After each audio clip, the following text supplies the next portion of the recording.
maneno danajy Kristi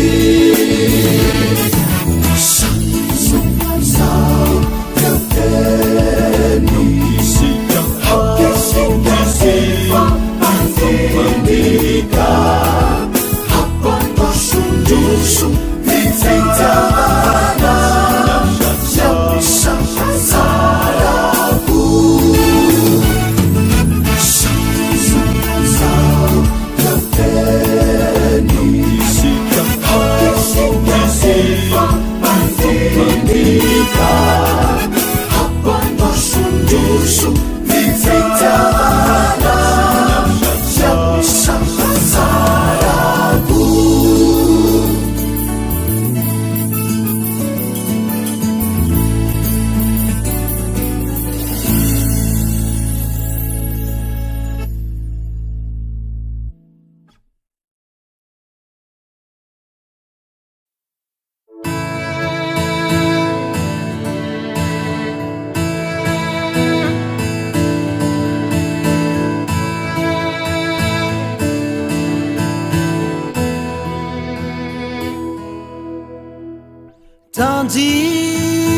Tandimunao miratulaheha Tandimunao zuke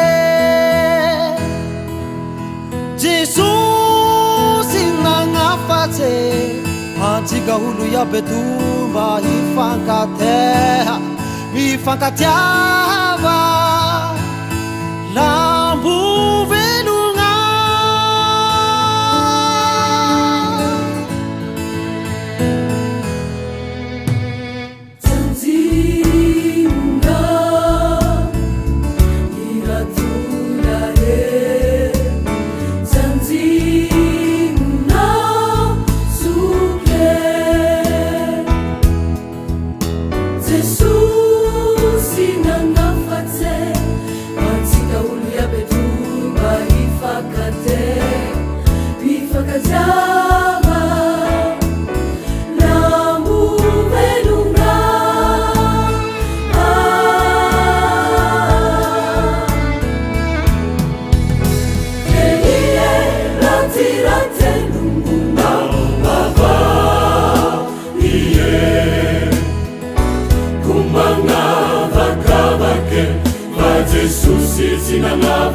sinangavakanawe tsara wamlungunao yabi tifitavanumeni Jesus yana andumaraulangise eie ratiratenungunao avao ie kumangavakavake Jesus sinangavakanawe tsara wamlungunao yabi tifitavanumeni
Rehetra tompo saotranao zay ry Andriamanitra rainay fa efa nomenao anjara amin'ny famonjena ary tonga zanak'Andriamanitra na dia gentilisa zahay fahiny ary na dia tsisan'izay taranaky Abrahama za dia nisaina ho taranaky Abrahama satria efa nampiambonina amin'ny Kristy tahio ny fotoanandroany zay hianaranay ny teninao amin'ny alalan'ny boky Kolosiana mba handraisanay finoana ary hanitsianay ny lalanay sy hahaizanay mamantatra ny sitraponao koa ao amin'ny fanahy masina irery hany dia mitarihanay ry fanahy masinao amin'ny anaran'i Jesosy mivavana amen.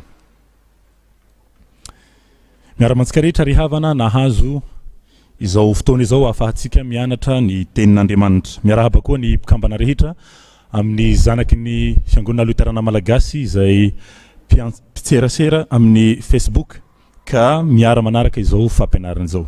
Sotra manokana ireo mpandrindra sy mpandamina nanome anjaranay ahafahana mampandroso ny teny ho henin'izao tontolo izao. Ny anjara no safidiko androany dia naoriko amin'ny Kolosiana toko voalohany ny andinin'ny fahafolo.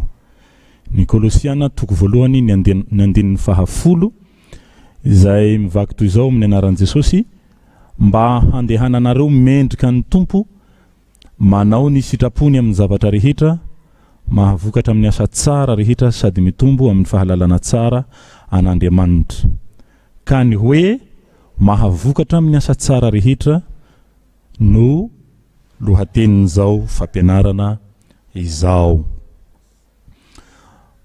Hozaraiko telo ny fampianarana ataoko iresaka voalohany ao ny contexte iresahana sy ny votoaty hafatra misy zany tenin'Andriamanitra izany.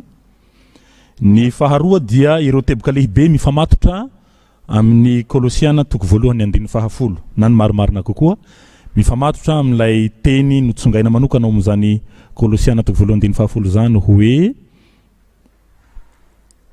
handehananareo mendrika ny tompo manao ny sitrapony amin'ny zavatra rehetra mahavokatra amin'ny asa tsara rehetra. Ary ny fahatelo dia fanazavana voambolana sy teny notsongaiko manokana izay fantatro fa manampy atsika amin'ny fandinihana ny teny hoe asa tsara rehetra eto. Resatsika voalohany ary ny contexte iresahana sy ny votoaty hafatra ao anatin'izany no resako vetivety ny mpanoratra ny anoratana sy ny fotoana nanoratany mpanoratra. Niteraka adihevitra be ny boky Kolosiana ho an'ireo mpikaroka avelantsika ho azy ireo ny adihevitra fa valiteny tsotra no resantsika hoe Paoly no mpanoratra ny boky Kolosiana ary tany ampigadrana izy no nanoratra raha izy no mpanoratra araka ny toko fahefatra ny 17 na ny toko fahefatra ny 10 sy ny 17. Ny fiangonana tany Kolosia no anoratany. Misy fanazavana maro azo iadian-kevitra momba an'izany saingy izay no ho hazontsika mba tsy ho sahirana isika zanaky ny fiangonana Loterana-Malagasy. Ny boky Kolosiana dia azo zaraina 10 amin'ny lohahevitra maro samihafa kanefa anankiray amin'ny zany fizarana izany no misy ny perikopatsika dia ny Kolosiana toko voalohany ny 9 hatramin'ny 9:10.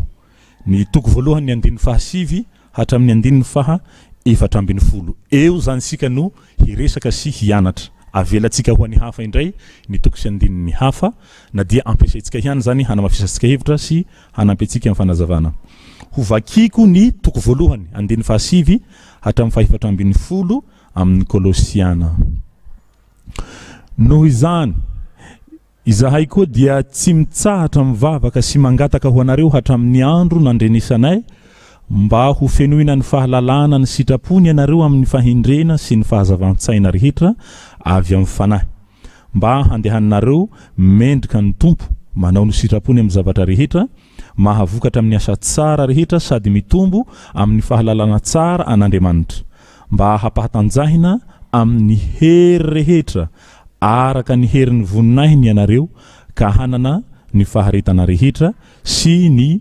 faharipo. Amen. Fivavahan'i Pauli ho an'ny Kolosiana sy filazana ny fahalehibiazan'ny voninahitry Kristy no misy ny toko voalohany andiny fahafolo anjaratsika. Fotoana vitsivitsy taorian'ny nanoratana ny Romana sy talohany nanoratana ny epistily ho an'ny Timoty, indrindra ny Timoty faharoa no nanoratana ny Kolosiana ho fampaherezana ny jentilisa tonga kristiana tany Kolosia. Fampaherezana azy ireo tamin'ny ady amin'ny fampianaran-diso nentin'ireo Grika sy ny Jiosy izay nanozongozona azy ireo tamin'ny finoana. Izany no nanoratan'i Pauli ny epistily ho an'izany kristiana tonga jentilisa tany Kolosia izany. Izay tena nitsindrina manokana amin'izany dia ny famporosiana ny Kolosiana hahalala fa ny fanatonantsika n'Andriamanitra dia amin'ny alalan'i Jesosy Kristy rerihany fa tsy amin'ny alalan'ny anjely velively. Ny votoatin'ny hafatra resahana eto dia ny hampaherin'ny kristiana Kolosiana amin'ny fahalalana manokana sy ny fahamendrehana izay ilaina amin'ny fiainana ny finoana ho fahatokena ny famonjena ao amin'ny Kristy izay tsy avy amin'ny anjely sanatria no ataon'ny apôstoly eto. Amin'ny filazany ny fikasany hivavaka ho azy ireo dia maneho fa tena fampaherezana ny Kolosiana izay ao anatin'ny fitomboana amin'ny finoana sy efa misantatra ny fiainana ao amin'ny fanjakan'ny Kristy sahady no anamafisany apôstoly Pauli an'izany. Ny hahalalan'ny Kolosiana fa amin'ny fahasoavan'Andriamanitra izay ao amin'ny Kristy rerihany no amonjena azy ireo no arangarangany. Fanoherana avy hatrany ny fampianaran-diso sy mifangaroharo izay mamily ny sain'ny jentilisa niova ho kristiana no ataon'ny apôstoly eto. Ny asa-pamonjen'Andriamanitra antsika ao amin'ny Kristy no fototra iorenan'ny fitiavana marina izay izy Andriamanitra mihitsy no fitiavana. Nomena antsika tamin'ny alalan'ny fanahy masina izany fitiavana izany fa tsy misy fahamendrehana na ezaka avy amin'ny asantsika na kely akory aza. Satria tsy misy mpanota na lehibe na zaza fa samy efa nanota ka tsy misy afaka isika. Tsy misy tsy mpanota azafady na lehibe na zaza fa efa samy nandovaota avokoa ny olombelona rehetra ka tsy misy afaka amin'ny mahampanota azy. Nanao izay hanampina ireo jentilisa tonga kristiana tao Kolosia Pauli ho isika teo ka nanoratra ho azy ireo mba hiarovana azy ireo tsy hanaraka ny lalana jiosy ho lalam-pamonjena, ny fanasongadinana an'i Kristy Jesosy ho loharan'ny-pamonjena sy ny famasohana ireo fampianaran-diso izay mamily lalana ny malemy amin'ny finoana hiala amin'ny marina ka hanaraka ny filozofia sy ny asan'ny saina no faratampony amin'ny hafatra ambaran'ity epistily ity. Ny finoana an'i Jesosy rerihany no iankinam-pamonjena. Ny fitandremana ny lalàna kosa dia manampy antsika amin'ny fahamasinam-piainana sy hitandremantsika ny fahadiovana. Fantatry Paul loatra fa tandindomindoza noho ny afitsiko ireo jiosy sy ireo grika tany amin'ny sinagoga ireo kristiana zay jentilisa vao niova tany Kolosia. Efa mpanaraka ny Kristy izy ireo kanefa nohozongozonina tamin'ny filozofia sy ny karazam-pahalalana samihafa sy ny fombandrazana isan-karazany. Isan'ny lehibe tamin'ireo ny fiheveran-diso tamin'izany, ny amin'ny fiheverana fa ny anjely no mpanome fahasoavana sy fitahiana ny olombelona. Ahariharin'ny Paolo fa tena loza lehibe ho an'ny finoana kristiana ny fandresen-dahatra ataon'ireo jiosy ny jentilisa zay vao niova ho kristiana, hanaraka sy hanaja ny lalàna indray ho lalam-pamonjena, raha toa ka Kristy tompo rery hany no mpanome ny famonjena tamin'ny fahatongavany ho nofo. Nanoratra ho an'ireo tany Kolosia, hampangina sy hanapimbava ireo apostolo sandoka ny apostolo eto, izay nampianatra fa ao amin'ny zava-boahary no misy ny herin'Andriamanitra izay mifehy sy mitondra izao fiainana izao, ka mitahona ny jentilisa tsy hino sy hanaraka ny Kristy. Izany rehetra zany no lavin'ny apostoly sy nampianariny fa diso. Rehefa nandoka sy nidera azy ireo noho ny amin'ny fiandohany finoany ireo jentilisa niova ho kristiana ny apostoly, dia nampitandrina ny Kolosiana tsy hosodoka ny filozofia sy ny fomba mampanao araka ny lalàna. Indraindray be mpanaraka izy ireny, kanefa dia fivilian-dalana tanteraka. Hiditra sahady amin'ny fizarana faharoa isika. Iresantsika ireo teboka lehibe mifamatotra amin'ny asa tsara, ny fahavokarana sy ny fahamendrehana amin'ny fanarahana ny tompo. Zany hoe mifandray amin'ny toko voalohany ny 10 izay anjarantsika eto. Manomboka amin'ny fomba fanao mahazatra azy Paolo raha manoratra ny Kolosiana. Avy eo tohizany amin'ny fisaorana an'Andriamanitra noho ny finoana sy fitiavana teo amin'ny Kolosiana izany. Tonga an'Andriamanitra tany Kolosiana filazantsara ka ny tombo sy vokatra tany tahaka izay any amin'izao tontolo izao koa. Amin'izany no amporosihan'ny Paolo, na dia mifatotra aza izy, ka nanoratany hitondra fampaherezana ny fony izy ireo tamin'ny alalan'ny filazantsara mba tsy ho azony fakapanahy amin'ireo karazam-piheverana sy fahalalana samihafa. Hoy izy, tandremo fandrao misy mahalasa anareo ho babony amin'ny filozofia sy ny famitahana foana araka ny fampianarana voatolotry ny razana, araka ny abidim-pianarana zao tontolo zao, fa tsy araka ny Kristy. Raha mamaky sika ny toko faharoa, ny 2 hatramin'ny 7 sy ny 9 amin'ny boky Kolosiana. Ankalazaina ho fahendrena amin'ny fivavahana haitraitra sy fanetretena ary ny fampahorinan'ny tena, nefa tsy manan-kery akory hahasaraka ny fampanarana ny nofo. Hoy ny toko faharoa ny 9:17. Izany no mbola isaoran'ny Paolo an'Andriamanitra noho ny amin'ny mbola tsy fiovany ireo jentilisa tonga kristiana hanaraka fampianaran-diso, araka ny toko voalohany 9:7 hatramin'ny 9 sy itanisany ny tonom-bavaka ataony ho azy ireo ho fantatry ireo jentilisa tonga kristiana tany Kolosia ireo, araka ny toko voalohany ny 9:7 hatramin'ny 7 izay konteksta misy antsika ito. Tsy mitsahatra mivavaka sy mangataka ho anareo mba ho fenoina fahalalana tsara ny sitrapony ianareo amin'ny fahendrena sy ny fahazavan-tsaina rehetra avy amin'ny fanahy, mba hanananareo fahendrena. Ho resahantsika amin'ny tapany faharoa ity, amin'ny fizarana faharoa ity, amin'ny tapany voalohany ny atao hoe fanahiny fahendrena. Ity resaka momba ny fanahiny fahendrena ity raha mamaky ny Kolosiana toko voalohany ny 9:7 hatramin'ny 10 isika. Andao iverenana vakina sao misy efa very sahady ny sasany amintsika. Kolosiana toko voalohany ny 9:7 hatramin'ny 10. Noho izany izahay koa dia tsy mitsahatra mivavaka sy mangataka ho anareo hatramin'ny andro nandrenesanay, mba ho fenoina ny fahalalana ny sitrapony ianareo amin'ny fahendrena sy ny fahazavan-tsaina rehetra amin'ny fanahy, mba handehananareo mendrika ny tompo, manao ny sitrapony amin'ny zavatra rehetra, mahavokatra amin'ny asa tsara rehetra, sady mitombo amin'ny fahalalana tsara an'Andriamanitra. Amin'izany dia hita fa tsy vahiny ny boky Isaia na ny Isaia voalohany Paul raha mampiasa voambolana sy firafitra mifanakaiky amin'izay voalaza ao amin'ny testamenta taloha izy. Nianatra sy namaky an'izany boky Isaia izany ny apôstoly eto. Hita koa ny toko sy andininy izay ahitana fa nianatra ny testamenta taloha ny apôstoly raha mamaky ny Romana toko 7:720, ny 7:30 sy ny toko 5:12 isika. Azo ampitahaina amin'izany ny Isaia toko 1:10 ny 2 raha mamaky ny Kolosiana toko voalohany ny 7 isika, saingy misy fanovana kely ara-pandrafetana ny fehezanteny any amin'ny Isaia toko 1:12 raha ampitahaina amin'ny toko voalohany ny 7.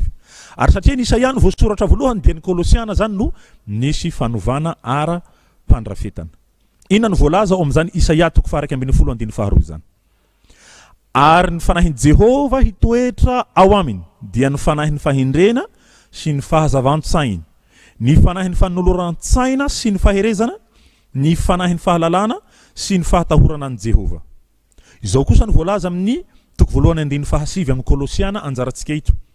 Mba ho fenoina fahalalana tsara ny sitrapony ianareo amin'ny fahindrena sy ny fahazavan-tsaina rehetra avy amin'ny fanahy. Ny fahindrena irery hany no ahaizana mandeha mendrika ny tompo, anaovana ny sitrapony amin'ny zavatra rehetra ka mahavokatra amin'ny asa tsara rehetra sady mitombo amin'ny fahalalana tsara an'Andriamanitra.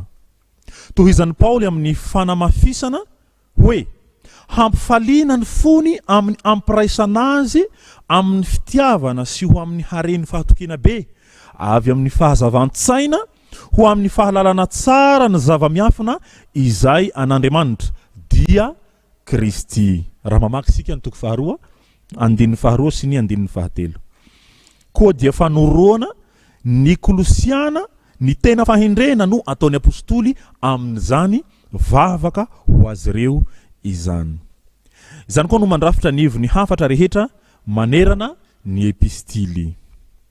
Mikisaky sika amin'ny tapany 2 amin'ilay fizarana 2 teo. Fandehanana miendrika ny tompo. Inona moa izany fandehanana miendrika ny tompo izany? Raha fandehanana miendrika ny tompo no tiany Paoly hataon'ireo Kolosiana na ny jentilisa tonga kristiana tany Kolosia, araka ny toko voalohany 10 tapany A ito, dia tany saina amin'ny endrika maro izany eo amin'ny tohin'ny teksta. Raha mamaky sika ny tapany 2 amin'ny toko 10 hatrany amin'ny andininy tapany 2 amin'ny andininy 10 hatrany amin'ny andininy 14. Tsy azo sarahina ireto lohahevitra manaraka ireto raha mamaky io toko sy andininy io isika. Ny voalohany, fanaovana ny sitrapon'Andriamanitra amin'ny zavatra rehetra. Ny faharoa, fahavokarana amin'ny asa tsara rehetra izay anjarantsika ito. Ny fahatelo, fitomboana amin'ny fahalalana tsara an'Andriamanitra. Ny fahefatra, fampahatanjahana amin'ny hery rehetra araka ny herin'ny voninahitr'Andriamanitra. Ny fahadimy, faharetana rehetra. Ny fahenina, fandeferana rehetra amin'ny hafaliana. Fahafito, fananana anjara amin'ny liovan'olona masina eo amin'ny mazava. Ny fahavalo, fahafahana amin'ny fahefany maizina. Fahasivy, fifindrana ho amin'ny fanjakan'ny zanaka malalan'Andriamanitra. Ary ny fahafolo farany, fananana fanavotana dia ny famelan keloka. Raha mahita an'izany filaharana izany isika dia ny zava-dehibe indrindra no resahana fahafolo. Ilay hoe fananana fanavotana dia ny famelan keloka. Dia raha tanisaina midina indray zany dia toy izao, ny fananana fanavotana dia ny famelan keloka no mahatonga ny olona iray hifindra ho fanjakany zanaka malalan'Andriamanitra. Mahatonga azy hanana fahafahana amin'ny fahefany maizina. Mahatonga azy hanana anjara amin'ny liovan'ny olona masina eo amin'ny mazava. Miteraka fandeferana rehetra amin'ny fiainana, amin'ny fifaliana. Mahatonga azy hanana faharetana, dia ny faharetana rehetra na amin'ny lafininina na amin'ny lafininina. mahatonga azy hahazo fampahatanjahana amin'ny hery rehetra araka ny herin'ny voninahitr'Andriamanitra. Mahatonga fitomboana amin'ny fahalalana tsara amin'Andriamanitra. Miteraka fahavokarana amin'ny asa tsara rehetra ka hahatonga azy hanao ny sitrapon'Andriamanitra amin'ny zavatra rehetra. Efa vokatra zany ilay asa tsara amin'izany. Amin'ny alalan'ny fahazona fahindrena avy amin'ny fanahy masina irery hany sy ny fahalalana omeny fanahy masina irery hany no ahaizan'ny Kolosiana mahay mandeha miendrika ny tompo. Manamafy zany izay ambaran'ny Paoly ao amin'ny Efesiana 1:5-12 sy 17 hoe: dia tsy mitsahatra misaotra noho ny aminareo ka mahatsiaro anareo amin'ny fivavako mba homen'Andriamanitra Jesosy Kristy tompontsika rainy voninahitra ho anareo ny fanahin'ny fahindrena sy ny fanambarana amin'ny fahalalana azy tsara. Izany fahindrena sy fahazavan-tsaina izany dia avy amin'Andriamanitra. Raha mamaky sika ohatra ny Exodus 1:3 izay mitovitovy amin'ny Exodus 5:3 ny 1:3 dia toy izao no ao amin'izany 9 zany. Ary no fenoiky ny fanahin'Andriamanitra izy dia fahindrena sy fahiratan-tsaina sy fahalalana ny amin'ny tao zavatra hafa.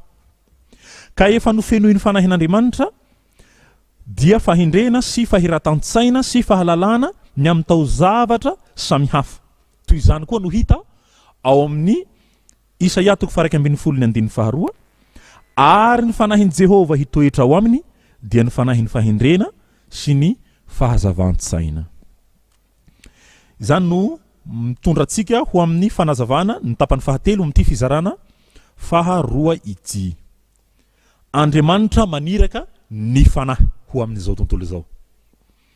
Ny filazantsara no nentin'Andriamanitra hampahalalana an'izao tontolo izao ny famonjena sy ny asany lehibe. Ho fiderana ny voninahitry ny fahasoavana izay nanasoavany antsika maimaimpoana ao amin'ny malala dia Jesosy zany. Hahatanterahany ny fitondrana hatao mandra-pahatapitry ny andro voatendry hanangona ny zavatra rehetra ho iray ao amin'ny Kristy na ny any an-danitra na ny ety an-tany ho ao aminy. Araka ny Kolosiana 1:9 sy 10. Tsy misaraka ny maha olon'Andriamanitra sy ny zava-panahy. Ka ny olona araka ny fanahy no mahay manao ny zava-panahy. Ny olona efa nandray ny fanahin'Andriamanitra mihay no sy manaiky azy no manana fahindrena sy fahalalana ny sitrapon'Andriamanitra. Ny hoe olona araka ny fanahy dia fanavahana antsika vita batisa amin'ny olona tsotra tahaka ny Adama izay nofo sy ra mpanota sy nandovaota fotsiny ka lazaina hoe vovoka satria avy amin'izany nanalana azy. Koa dia tsy filazana olona rivotra na angatra fotsiny na tsy hita maso no tondroina amin'ny hoe araka ny fanahy fa olom-baovao izay manana ny toetry ny tenan'i Kristy taorian'ny tsanganany tamin'ny maty. Olona efa nafahana tamin'ny ozo no fahotana na tsangana hiala amin'ny vovoka dia ny fahafatesana. Ka olona voaomana ho amin'ny fiainana mandrakizay sady efa misantatra izany raha teo. Ka ny hoe avy amin'ny fanahy araka ny 1:5 dia mahafaoka ny mahafanana ny fanahy masina izany fanomezana izany na ny mahaloha rano ny fanahy masina na ny mahampanome ny fanahy masina na koa ny mahampanolo-tsaina azy. Tsy azo sarahina ireo. Izay no fizarana faharoa izay niresahantsika ny amin'ireo teboka lehibe mifamatotra amin'ny anjarantsika eto dia ny hoe mahavokatra amin'ny asa tsara rehetra.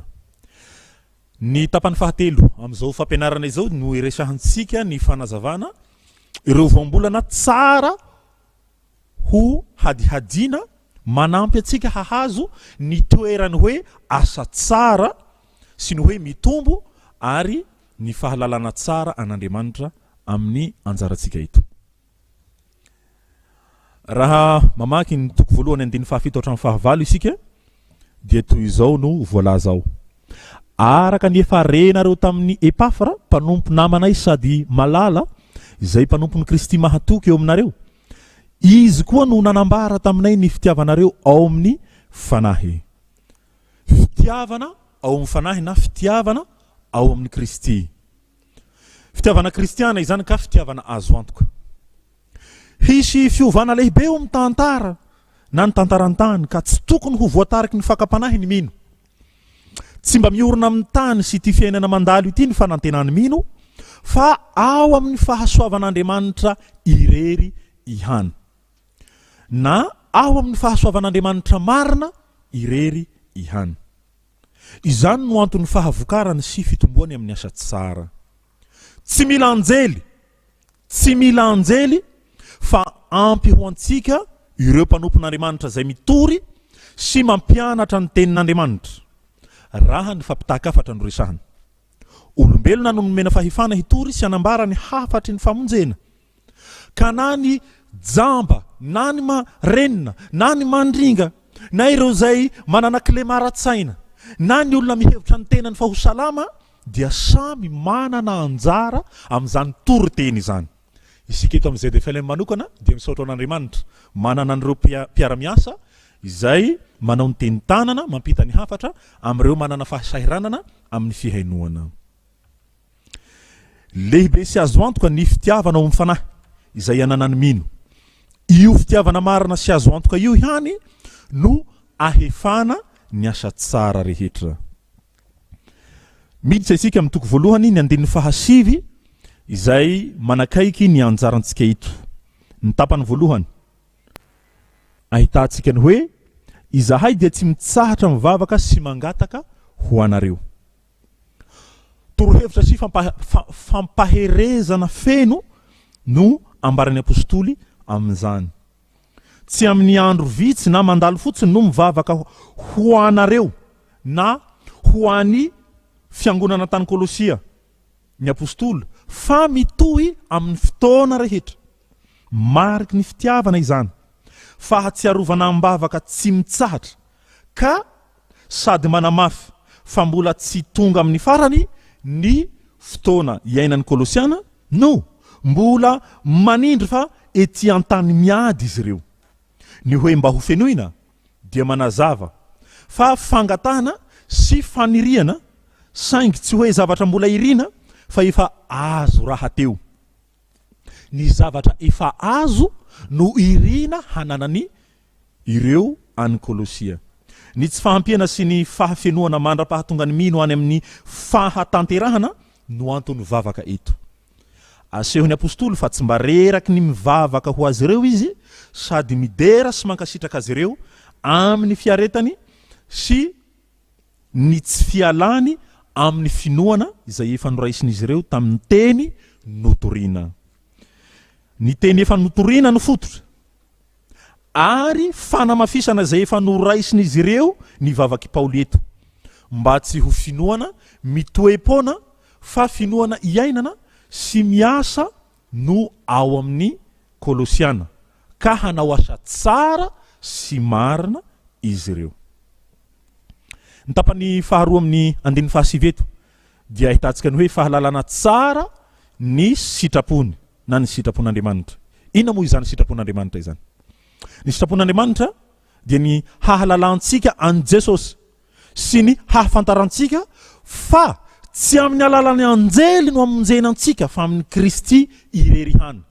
Ao amin'ny Kristy irery hany no amonjenantsika. Ahoana no ahafahantsika na ahafantarantsika izany?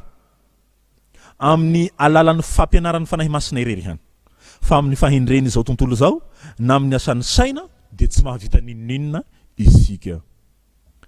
Avy amin'ny fanahy masina ilay finoana, ary avy amin'ny fanahy masina no ahaizantsika manao asa tsara. Tsy misy asa azo ankasitrahana raha tsy avy amin'ny fanahy masina. Izay nomenantsika hitarika sy hampianatra antsika ny sitrapon'Andriamanitra sy handraisantsika ny fahasoavana. Koa dia tsy misy tarihana tanteraka sy azo antoka ivelany izay ataon'ny fanahy masina. Tsy misy zavatra irin'ny apôstoly raha teo raha tsy izany. Araka izay lazainy hoe tsy mitsahatra mivavaka sy mangataka ho anareo mba ho fenoina fahalalana tsara ny sitrapony ianareo amin'ny fahendrena sy amin'ny fahazavan-tsaina rehetra avy amin'ny fanahy masina. Ny sitrapon'Andriamanitra dia ny handehanan'ny olona amin'ny asa tsara sy ny fieritseretana tsara ary ny fitiavana.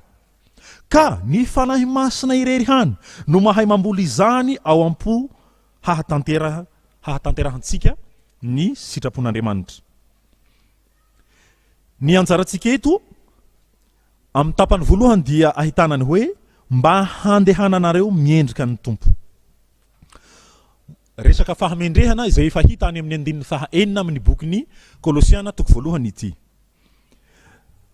Ina no voalaza ao amin'ny andininy faha-enina amin'ny toko voalohany. Raha mamaky izany sika dia izao no voalaza ao. Io filazantsara io dia efa tonga eo aminareo ka mamokatra sy mitombo tahaka ny eo amin'izao tontolo izao. Toy izany koa ny eo aminareo hatramin'ny andro nandraisanareo sy nahalalanareo tsara ny fahamarinan'ny fahasoavan'Andriamanitra. Amin'izany dia mazava fa noho ny fahasoavana irery hany no nandraisantsika ny fanomezana. Ny fiainana sy ny asa izay iainany mino na iza na iza dia teraka ho azy eo amin'ny fiainany andavanandro. Ka ny fanaovana asa tsara dia tsy zavatra foronina fa teraka ho azy eo amin'ny fiainany mino. Ny fiorenana amin'ny tenin'Andriamanitra sy ny fandraisana izany asa tsara izany ho vokatry ny finoana irery hany no mampitombo azy. Ka ny fahalalana ny sitrapon'Andriamanitra no ivavahany apôstoly hananantsika ka hatonga antsika hanao ny asa tsara hifanaraka amin'ny sitrapon'Andriamanitra.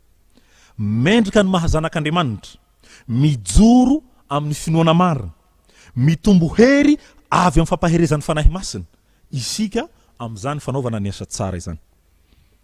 Tsy fampianaram-pinoana intsony loatra no tsindrineto fa efa resaka mahakasika ny fiainana andavanandro.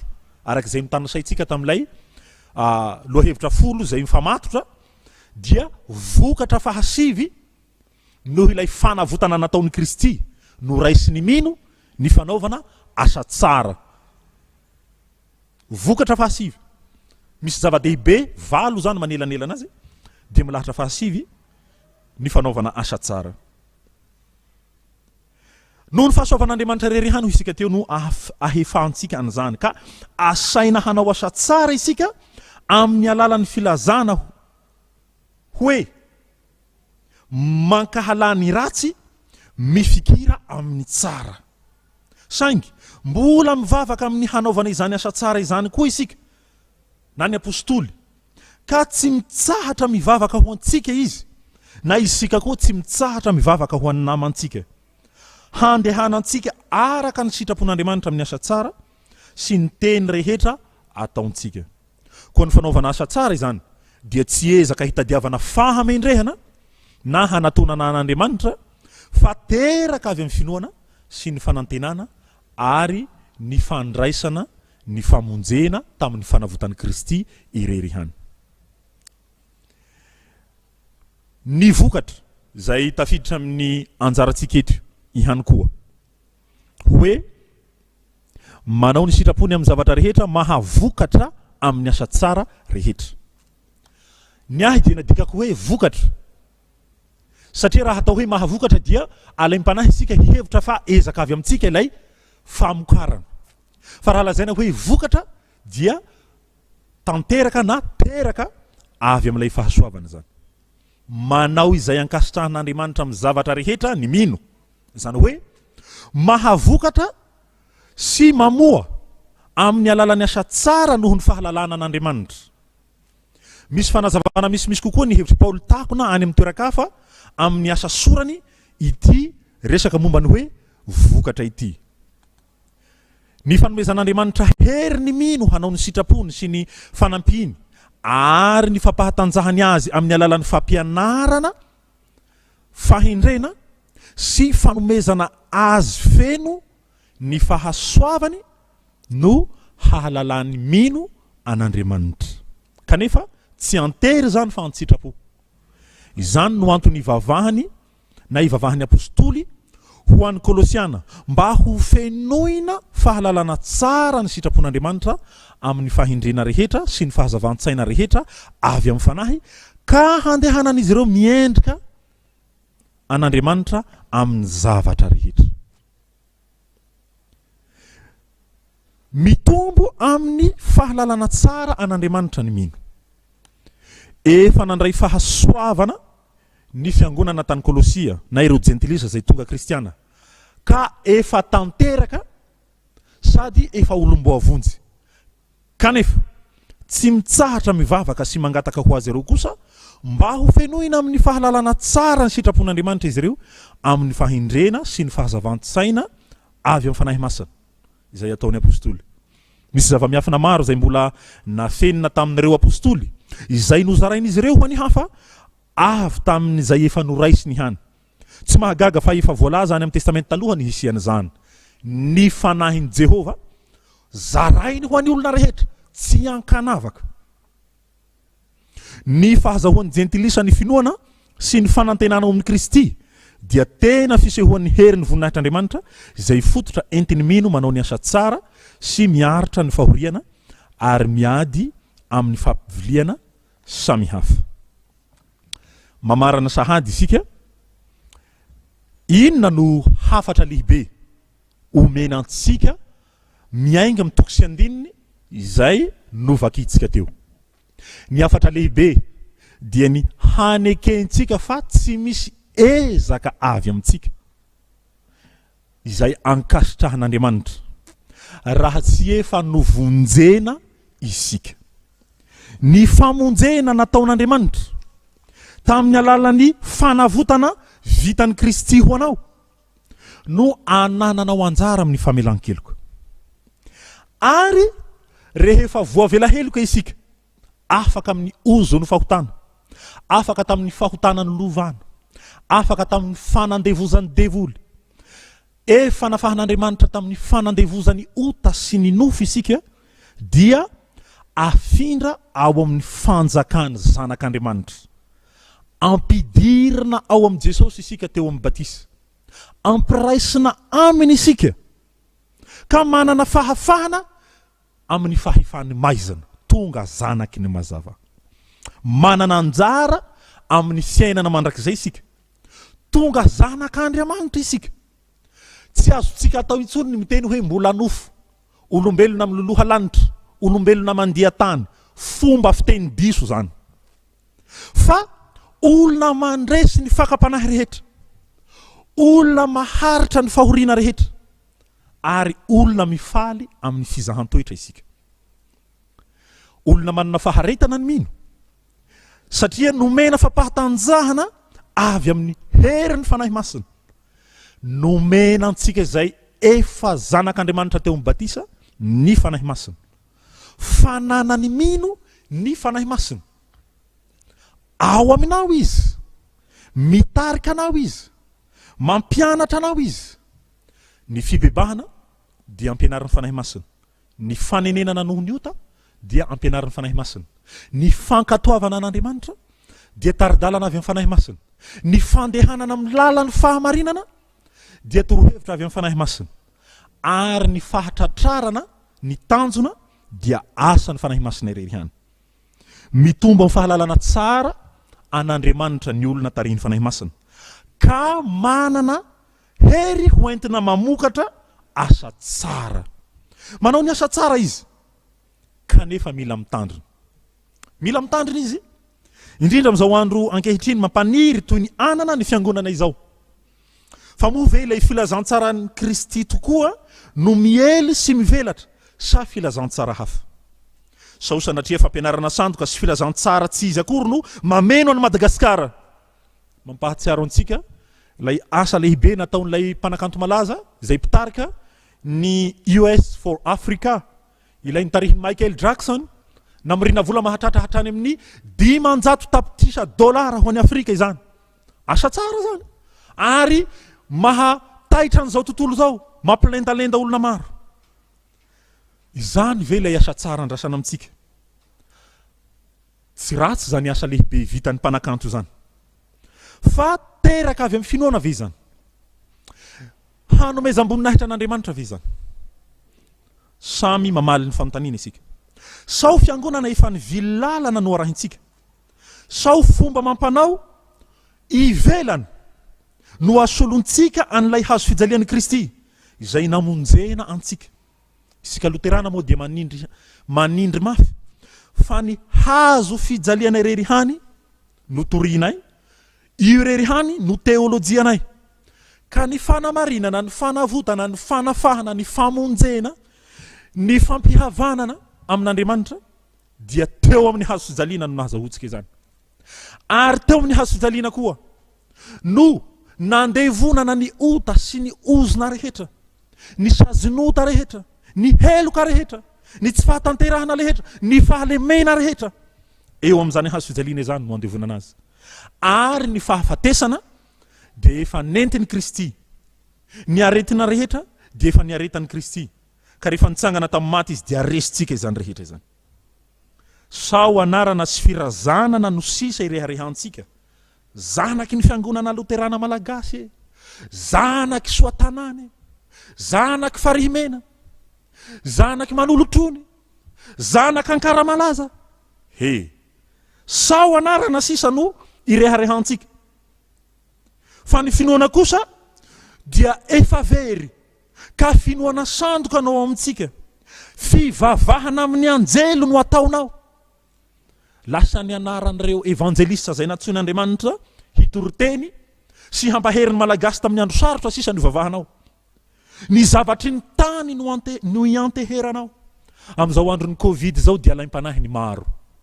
Hiantehitra amin'ny fanafody, hiantehitra amin'ny dokotera, hiantehitra amin'ny zavatra maro samihafa. Tsy ratsy zany. Fitaovana nomen'Andriamanitra antsika ny zavaboahary ho antsika mandray ny fanasitranana avy aminy. Izy rery ihany ny mpanasitrana.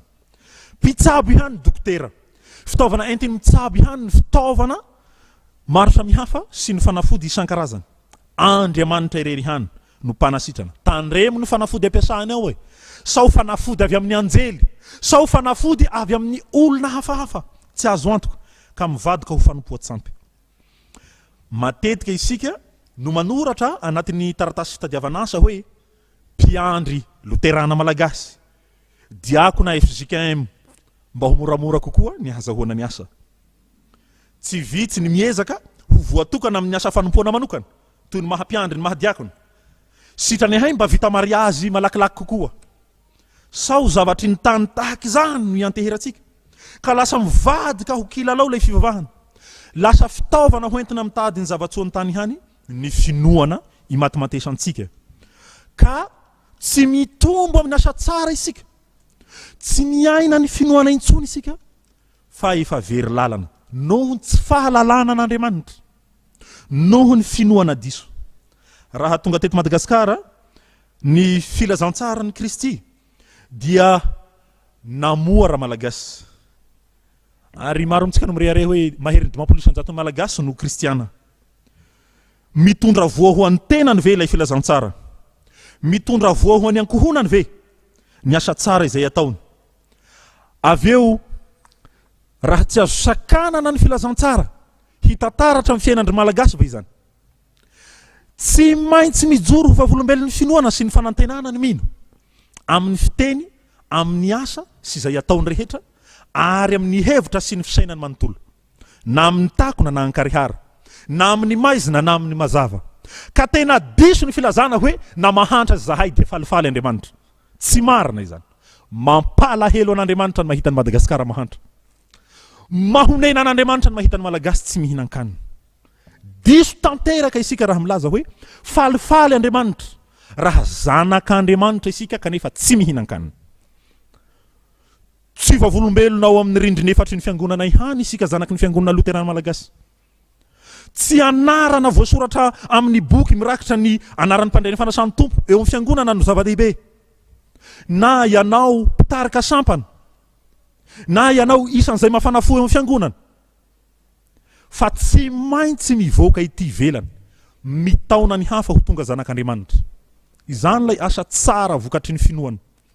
Mijoro ho vavolombelon'ny finoana. Ka raha mpampianatra ianao dia mihatsara ny kalitaon'ny fampianarana satria zanaky ny fiangonana Loterana ny mpampianatra. Raha mpitsabo ianao dia azo antoka fa tsy misy fitsaboana kitoatoa satria zanaky ny fiangonana Loterana Malagasy no mpitsabo. raha pastora ianao dia tsy misy toroteny mivilivily fa mazava tsara ny lalàna na dia ho tapaka azany kapoka ary mazava tsara ny filazantsara tsy azo afangaro amin'ny lalàna mahafaty ny fanafangaroana izany hoy Lotera ary mamon'olona manapoizina tahaka zany raha mpamily taxi be ianao dia mirindra tsara ny arabe sy ny famovoizana fa tsy hoe ny taxi be no fanohitra mampikatso ny lalana isan-tsokajy ny asantsika ary amin'izany asa fivelomana sy asa fanompoana manokana izany sika no mijoro vavolombelon'Andriamanitra amin'ny fahalalana azy amin'ny fitomboana amin'ny asa tsara mahavokatra tsy zavatra mandeha ho azy tsy mba targetra ny fiangonana zany manao asa lasa faizana fa rehefa manao dia manao ary rehefa manao dia manao zay tratry ny aina mifoha maraina alipandry ny zanaky ny fiangonana riavana raha mivoaka ety ivelany sika ka mandeheny amin'ny pilalaovana na ny fitsangatsanganana na ny toeram-pilomanosana hatrany amin'ny toeram-piasana hatrany am-pandevenana hatrany amin'ny fivorim-pianakaviana lanonan'ny mpianakavy any amin'ny faritra leha rehetra na eto Madagasikara na any ivelany eny amin'ny lalana rehetra na aiza dia manao ny asa tsara sady mitombo amin'izany tsy miandry ho mpanan-karena isika satria na norvezianina ka ty Madagasikara nitondra filazantsara nge firenena mahantra izy talohan'ny 700 isan'ny firenena mahantra tany Eropa zany norveziana izany kanefa dia tena nahavita nanangona sy ny hafy ho fanohanana ny asan'Andriamanitra izy ireo nanofa na sy naniraka olona maro hankaty amin'ny tany mahantra na ny tany maizina ny tety ranomasimbe niaritra hatsika sy hafanana namoy vady amanjanaka ny maro anisa tamin'ny misionnery ankoatry ny fandaozana ny tanindrazana sy ny ray aman-dreny tsy nahasakana azy ireo fahiny tsy hitory filazantsara ny fananana izany fanantenana izany ny fananana izany finoana izany eto Madagasikara 500 ny malagasy no kristiana nahoana i Madagasikara no fadiranova ny tahaka izao mitombo amin'ny asa tsara ve isika mamoa ve isika misy vokatra ve eo aminao miady sy manohitra ny fampianaran-diso ny fiangonana raha milaza fa Andriamanitra mpanan-karena ka tsy maintsy mpanan-karena ny kristiana tsy voatery marina fambaran'ny Salamo 4:20 an Jehova ny tany sy zay rehetra eo aminy saingy tandremo sao ny harena no mahatonga anao ho mpivavaka sao voninahitra no mahatonga anao ho tonga aty am-piangonana sao fitiavantena no mahatonga anao hanaraka anaram-piangonana fampianarana mivily izany na iza no mampianatra azy na anjely aza no mitarika anao amin'izany tena fampianaran-diso zany mamily lalana anao hiala amin'ny Kristy ka ho tahaka an Jesosy zay nalainy mpanahy araka ny Mateo 4:1-4:10 ho tia voninahitra ho tia sakafo ho tia harena tsy zany fa ny zanak'Andriamanitra dia mitombo amin'ny fahasoavan'Andriamanitra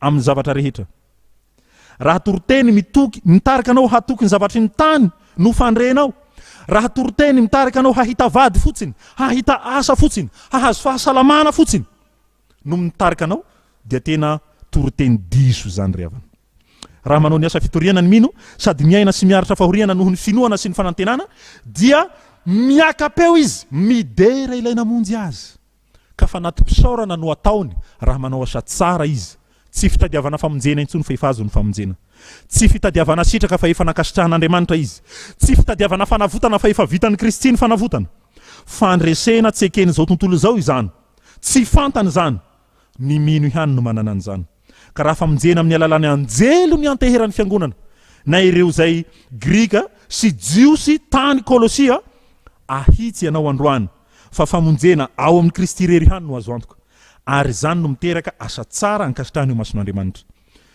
maharitra fahoriana ny mino maharitra fizahan-toetra izy manohitra fakapanahy izy amin'ny fotoana rehetra raha mbola miaina eto an-tany ny finoana miorom-paka ao amin'ny mandrakizay hany no mahay miaritra ny fahoriana mandalo amin'ity tany ity riavana raha tsy mahay mandeha miendrika an'Andriamanitra isika sady tsy manana ireo singa mifamatotra amin'izany fandehanana miendrika an'Andriamanitra izany dia tsy hahefa na inona na inona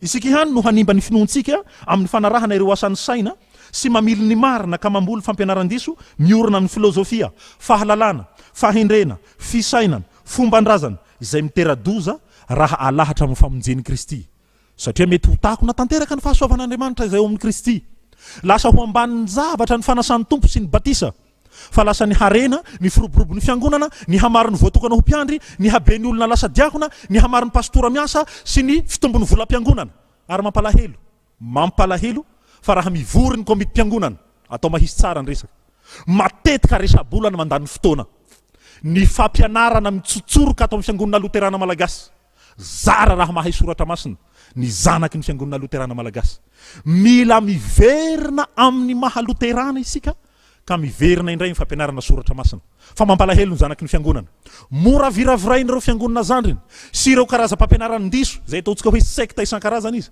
tsy fantany izay inoany ny fiezahantsika hanindrahindra ny mahazanaky mama ny mahazanaky dada dia tena manimba ny fiangonana izany satria mampivaky ny fiangonana mampisarabazana ny samby zanaky ny fifohazana tena loza ireny indrindra ho an'ireo zay tsy amin'ny fahalalana tahaka ireo gentilisa zay vao niova dia tena fadiranovana tsy fantany aiza no harahina iza no marina ny fandrindrana ny asan'ny fiangonana tsy mazava ny asa diakonaly zay anaovana ny asa tsara ina ny lohalaharana mampalahelo fa ny fampianarana amin'ny fiangonana Loterana-Malagasy ny sekoly ny fiangonana Loterana-Malagasy dia andosirany olona tsy tafiditra amin'ny fiangonana hafa no mangataka mba hiditra amin'ny fiangonana amin'ny sekoly ny fiangonana Loterana-Malagasy tena potika tanteraka ny fanabeazana ato amin'ny fiangonana Loterana-Malagasy tsy mampilendalenda olona intsony mampandositra satria tsy misy kalitao ny fampianarana ato tsy mitombo tsy azo antoka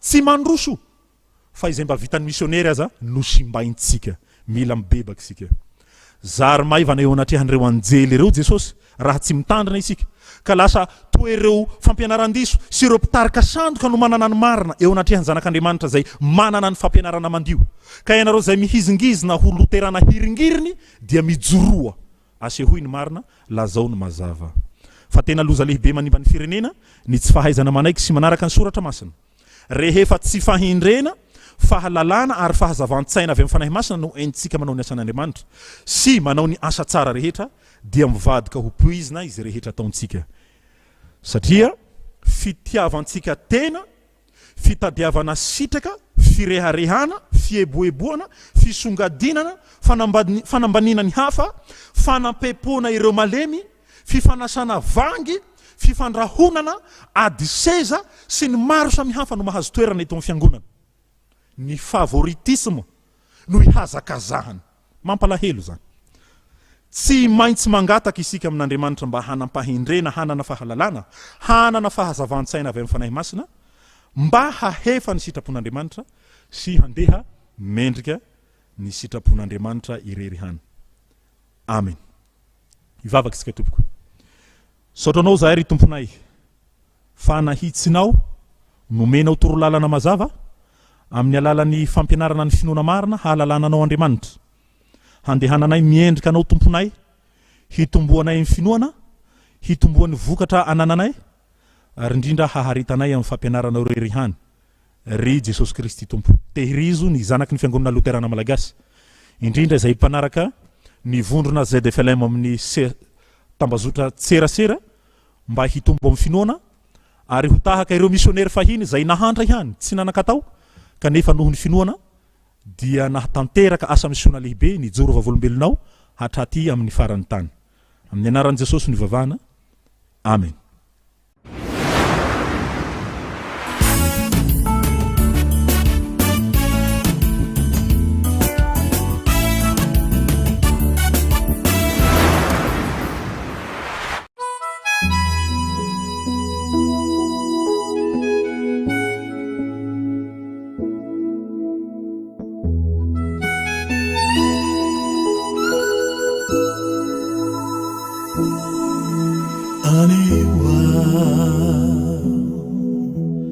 Anultantinako anao uvavulumelunao aminy izay atao namny fiteny namny fitondra tena raisoa Jesosy ho anao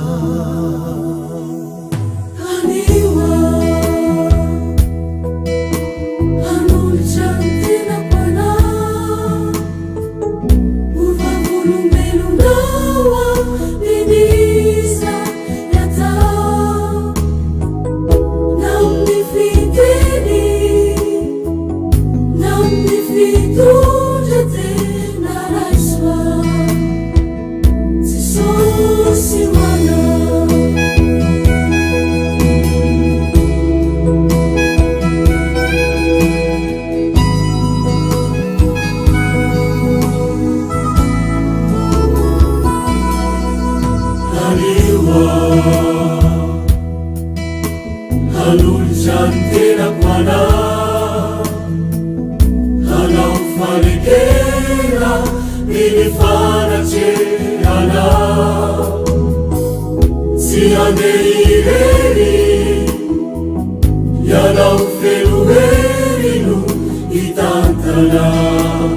ivavaka isika Andriamanitra tomboraina any an-danitra ao misotra anao zahay satria lehibe ny fitiavanao mbola nitantananao anay ahafahanay mifanalitava ato amin'ity tambajotra sosialy ity. Sotra anao nitantananao n'ity vondrona zanaky ny fiangonana Loterana-Malagasy ity tao anatin'ny 10 taona ary mbola mametraka ny 10 taona ho avy sy ny sisa rehetra ampelantananao.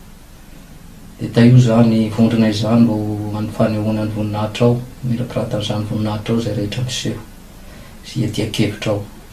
Ampitombo ny finoanay anao Jesosy Kristy tomponay. Dia hatreo zao famelabelarina fo zao voninahitry ny anaranao. Misaotra tompo. Amen. Voalohany indrindra dia misaotra an'Andriamanitra isika ary miarapa manokana ny vondrona zanaky ny fiangonana Loterana-Malagasy nahatratra n'ity 10 taona ity. miaraby ireo mpandamina sy mpandindra rehetra ihany koa ao anatin'izany vondronay zany dia miraha soatrany amin'ny asa fanompoana zay tanterahana ao anatin'ity vondrona manitsika ity. Ny loha hevitra zay nomenanay ho velabelarina amin'ity fankalazana ity dia ny amin'ny hoe ny fiangonana kristiana sy ny laïcité de l'État, ny adidy eo anivon'ny firenena. Ny soratra masina izay angatana ho vakitsika any an-trano dia ny Matio 2:20, ny andininy 1:20 tapany by, ny Marka 2:20, ny andininy 7:70, ny Lioka 2:20, andininy 5:20, izay texte mitovy fa parallèle ireo, sy ny Romanina 3:30. Satria ny fotoanantsika voafetra dia mba anjaranareo mamaky zany any an-trano. Araka ny voalaza teo dia nomena anjara izay amelabelatra fohy ny amin'ny fiangonana kristiana sy ny laïcité de l'État, ny adidiny mino eo anivon'ny firenena.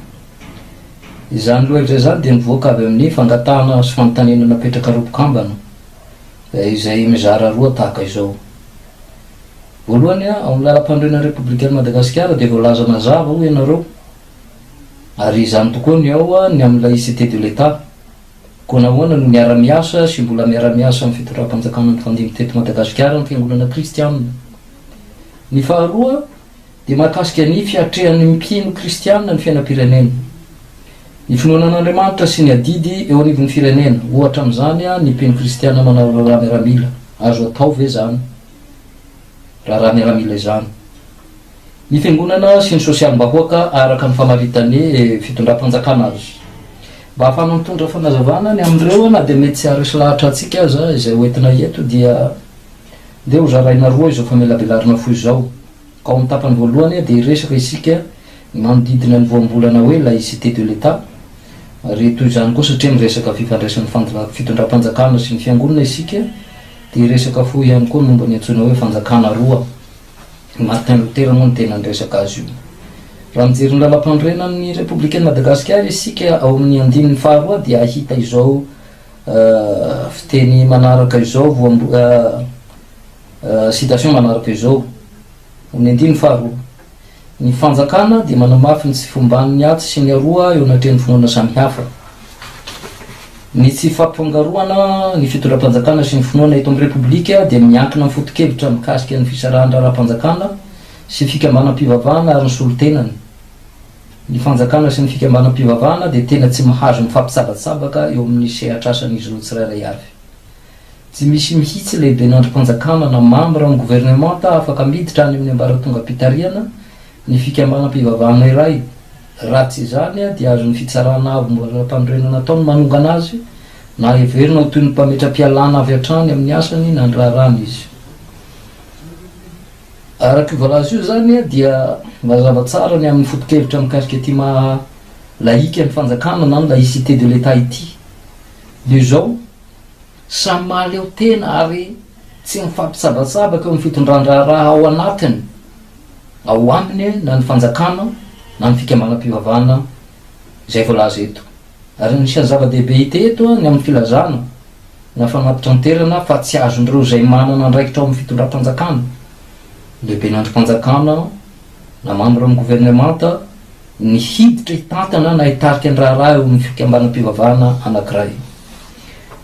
Izany nefa dia tsy manakana ny fiaraha-miasa eo amin'ireo sehatra roa ireo amin'izay tandrify azy mba ho fanatrarana ny tanjona iombonana, dia ny manana ny vahoaka ao aminy fiainana milamina ao anatin'ny fahasambarana na dia mbola eto amin'izao tontolo zao aza.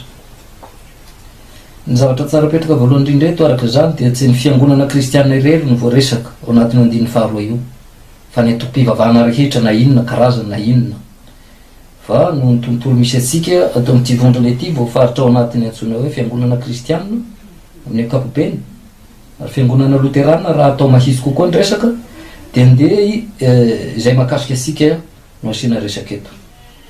Tsy zavatra vao tamin'izao taona fahatelo izao no nipoiran'ity fametrahana amin'ny toerany tandrify azy ny fitondram-panjakana sy ny raharaham-piangonana ity efa hatramin'ny ela. Ary Dia any amin'ny taonjato faha 440 dia anisany nametraka sy nanazava izany mazava i Martin Luther tamin'ireo asa sorana amin'ny resany amin'ny fanjakana roa. Ahoana tokoa moa izy Martin Luther, inona no ambarany mahakasika izany. Ity resaka fanjakana roa ity dia efa be dia be ireo nampianatra sy nanazava azy ary mety hahita amin'izy ireny ianareo ahita atao anatin'ity vondrona ity ny fampianarana sasany izay nataony namana mpiara-miasa, ka tsy dia hivalapatra na hijery amin'ny discipline isika fa izay zavatra atao eto noho ny fotoana izay nanantsika dia ho fitinina faran'izay azo atao izay raketin'izany filazan'ny Martin Luther ny amin'ny fanjakana roa izany. Eto am-piandohana dia tiako ihany no hanisy avy hatrany indraindray dia misy diso hevitra rehefa miresaka n'ity fanjakana roa ity isika. Tsy vitsy ny laza avy hatrany fa ny fanjakan'Andriamanitra sy ny fanjakan'ny Satana ho resana amin'izany fanjakana roa resan'ny Martin Luther izany. Diso izany fiheverana izany, tsy ny fanjakany mazava sy ny fanjakany maizina ny resana amin'izany, fa raha miresaka ny atao hoe fanjakana roa Lutera dia tiany ambara amin'izany dia ilay antsoina ihany koa hoe fanjakany sabatra izay manondro ny fanjakana eto amin'izao tontolo izao sy ny fanjakany fahasoavana izay manondro ny fiangonana.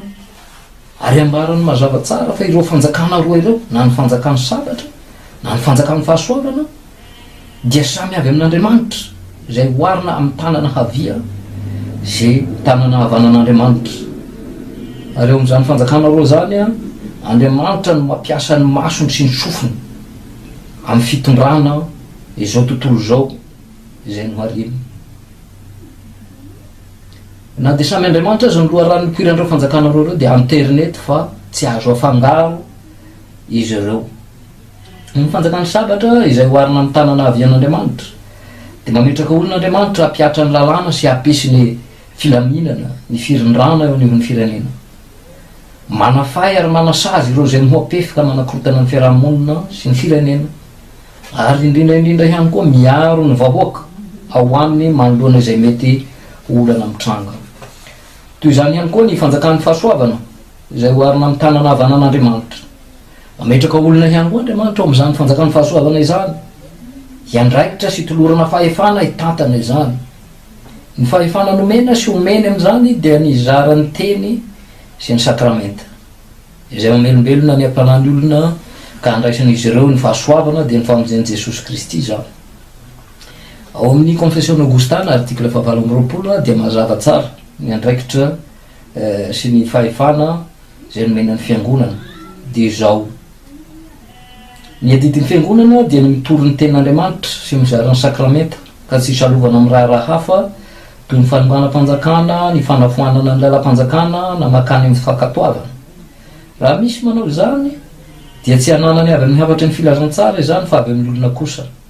Raha izany dia efa raha hafa ka tsy ministeran'ny filazantsara intsony. Araka izany dia tsara ny ahatsiarovantsika mandrakariva fa isika kristiana na inona tompivavana misy atsika dia samy vahoaka na citoyen ao amin'ireo fanjakana roa ireo. Ka noho izany dia tsy maintsy manaja sy manaraka ary manatanteraka izay zavatra takiana ao amin'izany fanjakana roa izany raha toa ka te hiaina am-pilaminana ka tsy hiara-ny fanasaziana sy ny fanamelohana.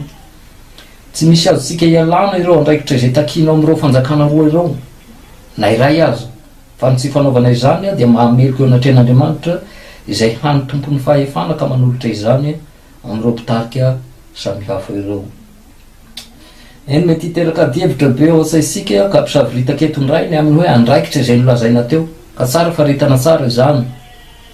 Soatra vitsivitsy reto izay mety mahakasika sahady ny fanontaniana izay napetraka teo amin'ity eto amin'ity loha hevitra ity izao: ohatra fandoavana ny hitra isan-karazany. Ny tenin'Andriamanitra izay nomena tary am-piandohana teo dia milaza izany. Jesosy no miteny amin'ireo tenin'Andriamanitra ireo hoe aloavo an'ny Kaisara izay ny Kaisara ary ho an'Andriamanitra izay n'Andriamanitra.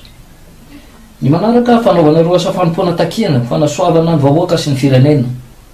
Anatin'izany ny fanaovana ny raharaha miramila sy ny sisa sy ny sisa. zany hoe ny andraikitra eo anivon'ny firenena izay tsy mifanotra amin'ny sitrapon'Andriamanitra raha izay no mety ahazoana azy bebe koa.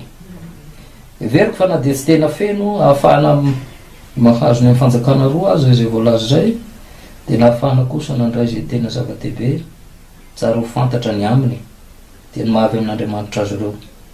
Ka amin'izany dia samy hadininy amin'ny fomba mitontanana izany fanjakana izany ireo mpitarika tsirairay voatendriny amin'izany fitantanana izany.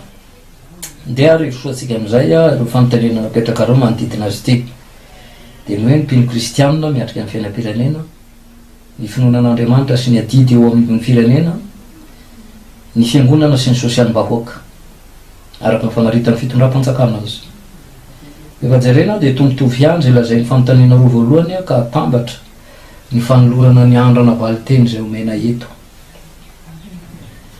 Voalohany ary ny mpino kristiana miatrika amin'ny fiainam-pirenena amin'ny mahavahoaka ao anatin'ireo firenena, anatin'ny firenena ny mpino kristiana zany citoyen firenena malagasy sika, dia inoko fa miara-miombokevitra isika fa manana ny zosy izay efa voafaritra ho an'ny tsirairay ao anatin'izany firenena izany ihany koa.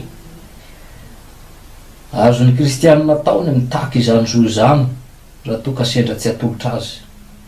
Tsy hitanisy ireo zo samihafa ireo sika fa anjarantsika ny mandinika azy any amin'ny toerana misy atsika tsirairay avy any. Fa izao ny tsara ho fantatra nampatsahivina atsika tre zavatra efa nampianarana atsika tany ampianarana zany raha mbola nianatra tany an-dakilasy sika ny amin'ity zo izay takina ity. Rehefa mitaky ny zo ianao ka mahazo izany zo izany dia izao mitady io, ny zo dia miteraka adidy ary ny adidy miteraka andraikitra izay tsy azonao ialana ny fanatanterana azy. Ny tena mbara dia izao, tena manana andraikitra eo anivon'ny firenena tokoa ary tsy afaka miala amin'izany ny mpino kristiana. Matotoko fadimy ny 17 tapany azy sy ny 17 tapany azy Jesosy dia milaza an'izao teny zao tamin'ny mpianany: ianareo ny fanasiny tany, ianareo ny fahazavan'izao tontolo zao. Izay mbola lazainy amintsika ihany koa io amin'izao androtsika izao. Mahafoaka zavatra betsaka izany eo amin'ny fiainany mino manoloana izao tontolo zao izay misy ny firenena resantsika eto. Tsy manakana atsika sy ianao reo adidy sy andraikitra eo anivon'ny firenena ny finoanan'Andriamanitra, fa vao maika kosa aza manosika atsika hiroso lalindalina kokoa amin'ny fanompoana ny firenena. Voatonona manokana eto ny fanaovana raha miaramila izay ambara fa tsy mahameloka ary tsy fahotana eo anatrehan'Andriamanitra fanaovana izany, fa ireny koa dia voaantso anompoan'Andriamanitra ao mizara fanompoana ny antsoana azy. Tre raha mijery ny tena ampisaina izany sika dia miaro ny vahoaka sy ny fananana, hiaro ny firenena amin'ny fahavalo nametrana azy fa tsy niandripaka ny vahoaka amin'ny firenena izay arovana. Eny mety misy tokoa ny foara-pefo indraindray, kanefa izany indrindra no ilana atsika. Aleo ampiasaiko ny voambolana nampiasainareo hoe mpino an'Andriamanitra mba hanitsika hanao ny indraikitra napetraka taminy araka ny sitrapon'ilaina ny fahefana sy andraikitra azy amin'ny fanaovana izany raha miaramila izany. Eto dia verina foana ilay foto-kevitra amin'ny fanjakana roa teo izay tsy hafa fa tanana havia sy tanana havanan'Andriamanitra izay tsy azo fangaro kanefa miara-miasa anasoany vahoaka ao amin'ny firenena anankiray. Ny faharoa ny amin'ny fiangonana sy ny sosialim-bahoaka. Tsy dia fantatro loatra hoe inona moa ny famaritan'ny fanjakana sy ny famaritan'ny fiangonana ny atao sosialim-bahoaka. Nangamba zaho tsy dia mahazo loatra izay tian'ny mpanontany ambara, fa amiko manokana lanatsiny raha mampiasa ny hoe koa dia izay mety ho voafaritry ny fanjakana ao anatin'ny sosialim-bahoaka dia tokony ho tafiditra ao anatin'ny famaritan'ny fiangonana azy. Izany hoe mihoatra lavitra izay ezaka ho fanatsanana ny sosialim-bahoaka everiny fanjakana atao ny tokony hataon'ny fiangonana. Hatrany ampiantohana ny fiangonana dia efa nijery manokana izany sosialim-bahoaka izany. Dia jereo ny boky Asiny Apôstôly izay ahitantsika ireo fomba fanao sy fiainan'ny fiangonana voalohany. Izany dia nilovany tamin'izay nataon'i Jesosy Kristy izay nitodika manokana tamin'ny fanohanana ireo mahantra ny tsy manako hanina nanasitrana ny mararimaro izay hitantsika manerana ny filazantsara efatra. Tohizan'ireo apôstôly zany teo amin'ny fiangonana voalohany ary dia mbola mitohizan'ireo misionery ihany koa rehefa nanao ny asa fitorian'ny filazantsara. Dia tsika zany taty amintsika izay mbola tohizan'ny fiangonana hatramin'izao na dia azo lazaina za fa efa somary mitsilopilopy ihany mila ho faty raha ny amin'ny fiangonantsika mijerena. sato de sarotra ny anentana atsika fiangonana irosolandalina amin'izy ity no miantony maro samihafa zay tsy misy afaka miala am'izany na ny pitarika zany hoe mitondra fiangonana na ny tariana de isika kristiana zavatra hita manko ary tena miariary be eto am'ty vondrana misy asika ety zany de ny fifaniliana ny andraikitra ny am'izay antony zavatra iainatsika am'izao fotoana izao tsy hovorapirahany eto zany fa azonareo angamba ny tianambara fa izao no zavatra hitako sy tsapako zaho manokana asana firy no mety mitevitra amiko marina fa misy ny fandrosoana sy ny fanataterana asa diakonaly maro samihafa ataotsika fa tsy tena ho afaka hanatanteraka sy tena hibanjina ny fanatsarana ny atao hoe sosialim-bahoaka isika raha am'izao toerana misy atsika izao no misy ny fiangonatsika zany manahoana zany toerana zany manahoana ny toerana misy ny fiangonatsika am'izao fotoana izao ino ny zavatra hitao ireto ny zavatra hitao ampahany variana mifanenjika sy mifanaratsy ny pitarika samy pitarika ao amin'ny fiangonana toy izany koa ny pitarika sy ny tariana zay lasa mifanilika andraikitra hitatsika izany eto amin'ity vondrana misy atsika ety mbola betsaka ireo fiangonana zay tsy mahavita akory ny tsinjo sy manoana ny mpiasa ho aminy no ny antony maro ny fiangonana matanjaka de saika variana mijery ny manodidina azy eo ihany ohatra am'izany ny fanaovana carreau ny tontolo manodidina fanaovana ny toilette manara-penitra zay tsy ratsy ho azy kanefa mamperitreritra mila dinina ihany koa raha mijery ny fiainam-piangonana amin'ny ankapobeny sy ny sisa vahotana lehibe ataon'ny fiangonana eo anatren'Andriamanitra ny tsy fijerenareo madiniky ny tompo reo ny fiarahamonina sy ny tsy fanohanana azy reo ka ny tanana ny fiangonana tsirairay saintsaina manokana ny am'izany raha miteny hoe fiangonana de ako hoe soronao asaisika lay fiheverandiso mibanao fa ndray lay tena famaritana isika zay tononitsika foana rahantsika tsenjery eo am'fanekepinona apostolika hoe fiombonany olona masina zay ny fiangonana fiombonany olona masina de ireo zay vita batisa rehetra ka asana ao anatin'izany ianao natsia dia samy misaitsaina isika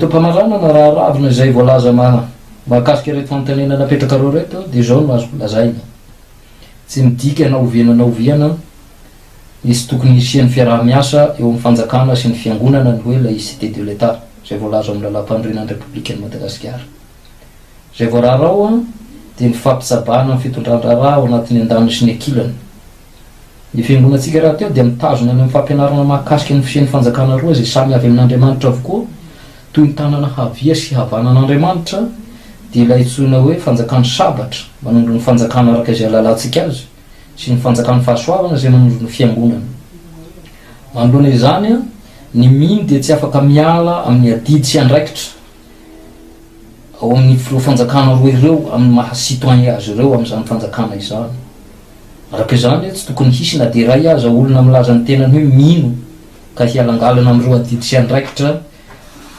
ho fampandrosoana izany fanjakana roa izany indrindra fa isika izay zanaky ny fiangonana Loterana-Malagasy aza mijery olona na iza eo mpanaovana eo mpanataterana izany adidy izany na ny pitarika azy manomboka hatrany amin'ny ambaratonga ambany indrindra ka hatrany amin'ny ambaratonga ambony indrindra aza mijery izany fa Andriamanitra ilay tompony fahefana ka manolotra izany ireo tompony andraikitra samy hafa ireo izy no atahory ka anaovanao zany adidy sy andraikitra izany farany hoy Paoly apôstôly amitsika araka ny hita ao amin'ny Kolosiana toko 7 de ny 7 sy 8 amin'ny anaran'i Jesosy ary na inona ataonareo de ataovy amin'ny fo tahaka ny ho an'ny tompo fa tsy ho an'olona satria fantatrareo fa ny tompo no andraisanareo ny lova ho valiny fa manompo an'i Kristy tompo ianareo amen dia izay no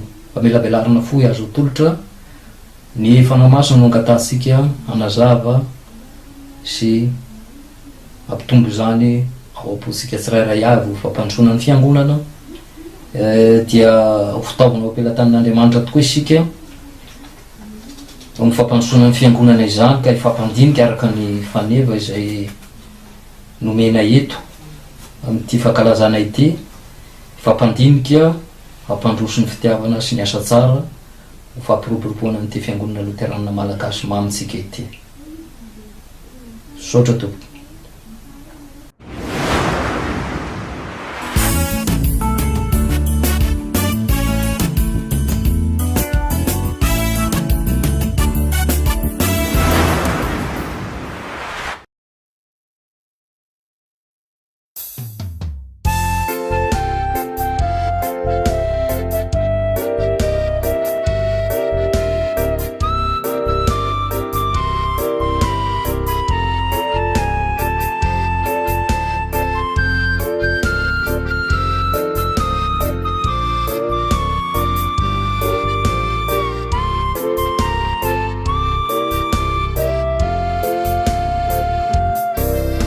Jesosy tsy foiko ny foko maloto vai fa tsy tantiko aneny ho levona kilasy may ka velahony eloko sy ny andalako hatr'izay ny fanahiko faly sitretrika antrano ny ray ny andro maizina ny ainako teto antany ry Jeso umaraina mahiratra lavitra izany sento raha tonga ny andro sy ora ialako eto an-tany lavitray ny toloko tsy aiko ny hoe hitomany mafilotra ry Jesosy nalondrano diaviko izaho ho arasitraka ao anjaro ny fitompatompany ampitony ty foko marefo tsy sento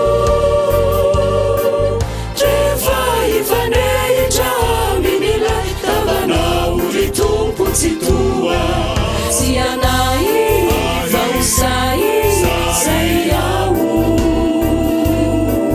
ho voaisa paradisa hatr'izao miranendrika sy falifaly afajaly tsara lova tsy miova tsy olo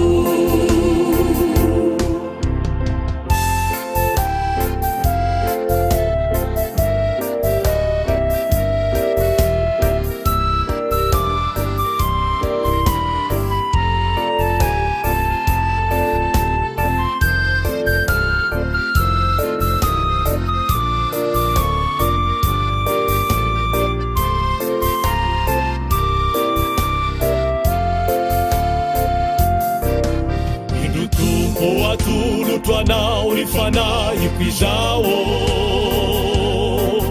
kambaray soazalavina fa teo izany anao zay mifaly sy miry ary tsy misy mampanayo tsara toky satria eo amin'Andriamanitra ray eo anjelina maro mitsokanjomara trompetra mampiretony reo iramasina tsy misy fetra zay de rainy reo avanama rehefa lasa taloha ho avonjy tsy maty indray fa velona koa mafilotra ry Jesosy nalondrano diaviko izaho ko arasitraka ao anjaro ny fitompatompany ampitony ty foko marefo tsy sento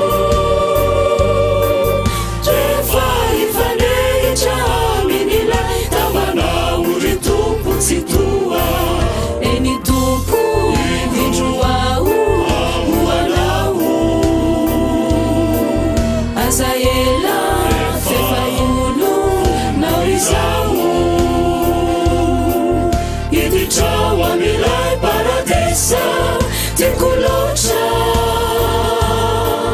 lay tanàna tokanana sotoko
feno de feno toazo vokarakara aviavy la Betania midoroboka fa tsisy voa najerena de mateotia ka manaitra ny olona koa nefindrojesonakeo kananozona mba hafaty ilay azony robona teo tonga maina tananjary ratsy aviavy tsy mety mamoa manotoka mamitaka maso tsy ahitana ny soa satra mamafiakaso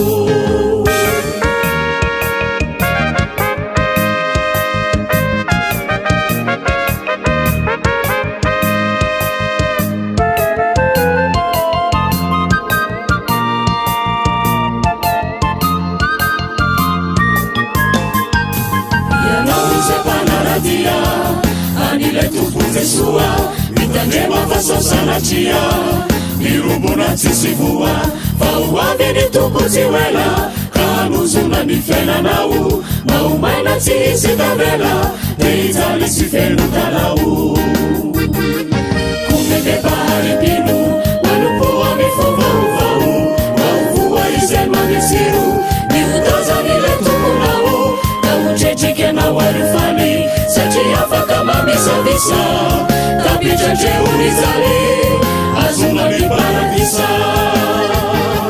kumibebaharimpino manompoa mifovaovao maovoa izay mamitsiro miotazany le tomponao ka hotretrikanao arifany satria afaka mamisavisa tapitratrehony zany azona ny paradisa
Ivavaka isika.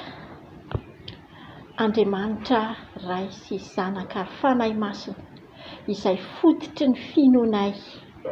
Misaotra anao izahay noho ny fahasoavana izay omena ho anay isan'andro isan'andro. Misaotra Andriamanitra noho ny famindramponao, rakofanao famindrampo isan'andro isan'andro izahay. Misaotra Jesosy ianao tsy mba hakivy aminay fa mifona ho anay mandrakariva eo ankavanan'Andriamanitra ray.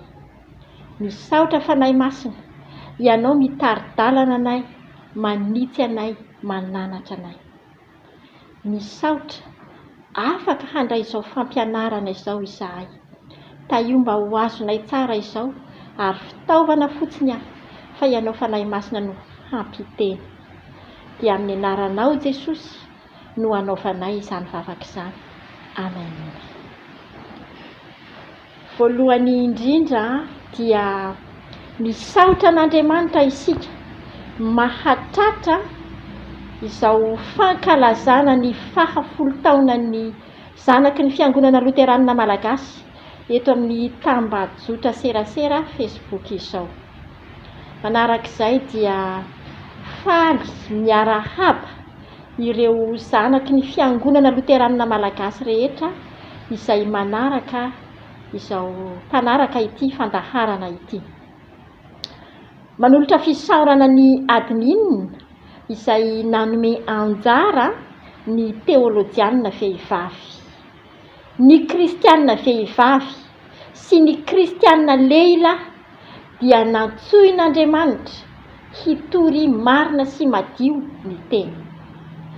Tolorana fisaorana ireo teknisiana rehetra izay mampita izao fampianarana izao ary manolotra fisaorana ny mpandika teny tanana izay mampiaty ny marenina. Ny fampianarana atolotra antsika izao dia ny amin'ny fahasoavana marina, finoana marina ary ny fibebahana marina. Raha nanao ny fanitsim-pivavahana na ny reformasiona i Martin Luther dia izao ny teny filamatra izay noraisiny. Soratra masina irery ihany, fahasoavana irery ihany ary finoana irery ihany. Ny soratra masina irery ihany no itsarana ny zavatra rehetra ary ny fahasoavana sy ny finoana dia ao amin'ny soratra masina koa no ahitana azy. Andeha ary ho jerentsika ao amin'ny fizarana voalohany inona izany fahasoavana marina izany. Ny fahasoavana dia fanehon'Andriamanitra ny fitiavany antsika olombelona izay tsy mendrika izany. Fahasoavana no itiavan'Andriamanitra sy hamonjeny atsika fa tsy mendrika izany isika.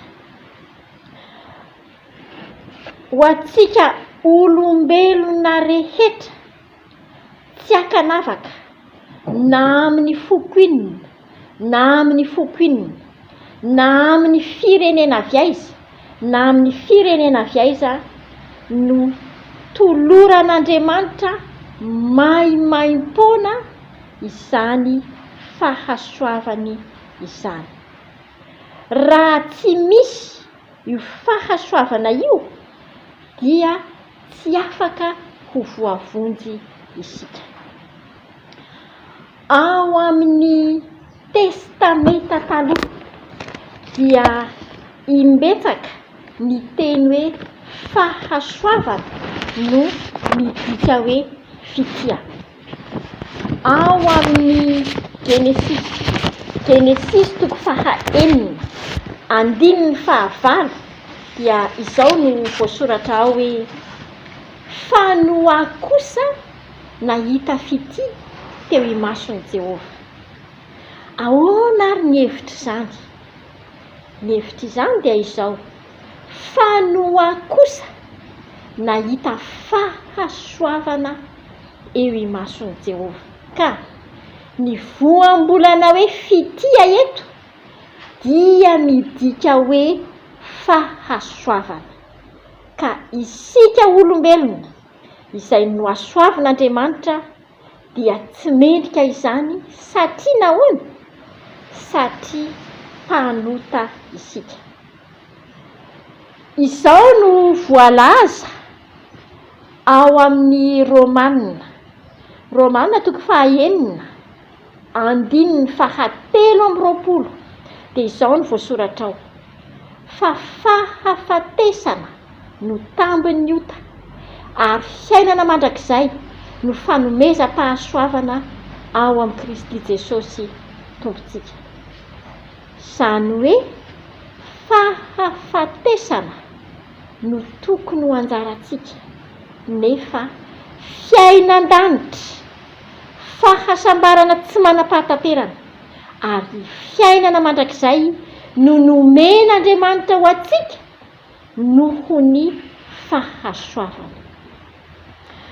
Fanoloran'Andriamanitra atsika ny fitiavana sy famonjena maimaim-poana ny fahasoavana. Hoy ny voalaza ao amin'ny Efesiana toko 2:5 tapany voalohany dia izao no voasoratra hoe fa fahasoavana no namonjena anareo amin'ny finoana. Izany indray ary no mitarika antsika hiditra ao amin'ny fizarana faharoa. Inona moa ny finoana marina? Ny finoana dia fahatokiana ny asa-panavotana izay nataon'i Jesosy Kristy ho famonjena atsika. Io finoana io no fitaovana andraisantsika ny famonjena amin'ny fahasoavana. Raha mino isika dia voavonjy, fa raha tsy mino kosa isika dia tsy miatra amintsika ilay famonjena, fa mijanona fotsiny ho vitan'i Jesosy. Hoy Lotera: ny finoana dia felatanana foana andraisana ny famonjena. Midika inona izany hoe felatanana foana izany? Midika inona izany? Ny felatanana foana dia midika fa tsy misy na inona ataontsika, tsy misy asa tsara, tsy misy ezaka ataotsika mba hahamendrika atsika mba azahotsika famonjena fa natolotr'Andriamanitra maimaim-pona ny famonjena ary raisitsika maimaim-pona amin'ny alalan'ny finoana. Tsy lalàna ny finoana fa filazantsara. Hoy Lotera ao amin'ny fotom-pianarana kely izay nosoratany.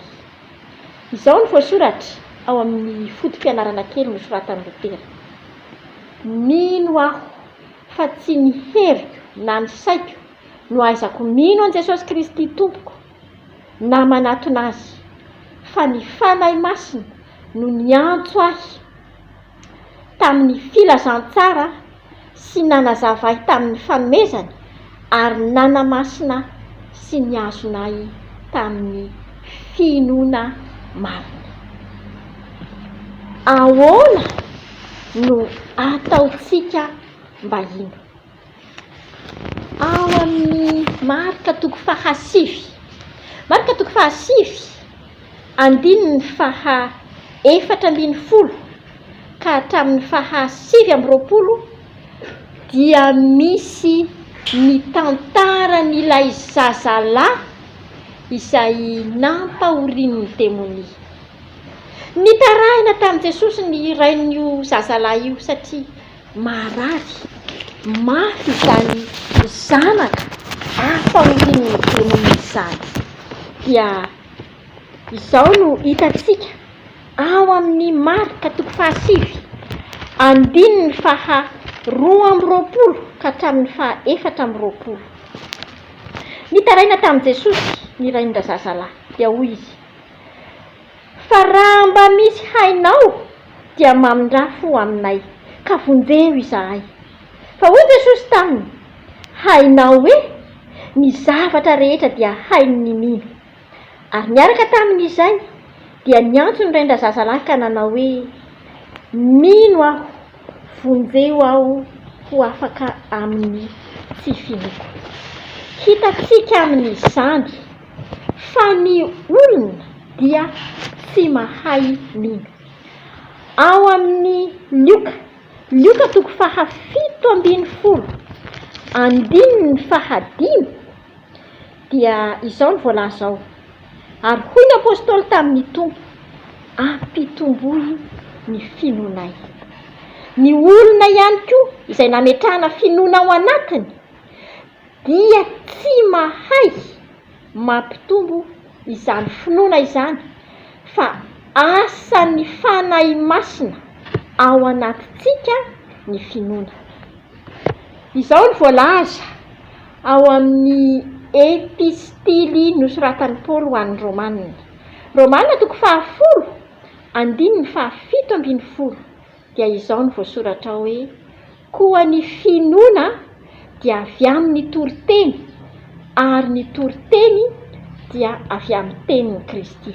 Izany hoe ny finoana dia avy amin'ny tenin'i Kristy.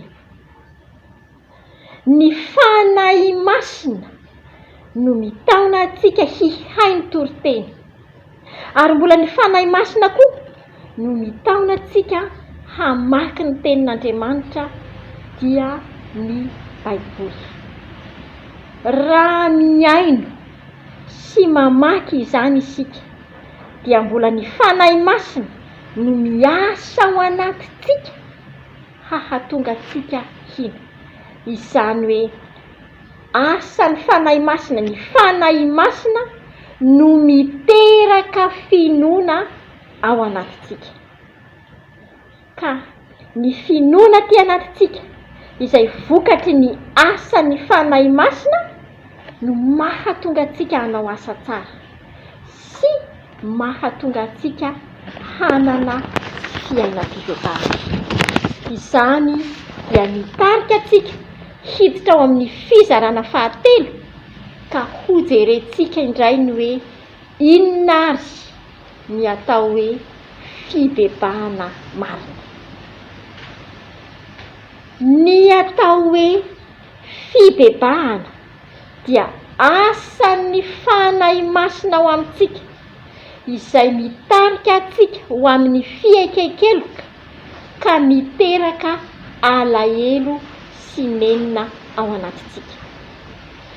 Tsy mijanona amin'izay alahelo sy nenina ao anaty izay fotsiny, fa ny fibebahana dia fandraisana fanapahan-kevitra vaovao, fialana tamin'ny zavatra izay tsy mety natao. Izany hoe fandraisana fanapahan-kevitra vaovao, fiovana amin'ny tsara. Raha nandeha ny ankaviantsika ka fatatsika fa lalana diso iny tsy mety iny, dia mandray fanapahan-kevitra vaovao mandeha miakavanana. Izany hoe ny fibebahana dia fiovana tanteraka makany amin'ny tsara. Ao amin'ny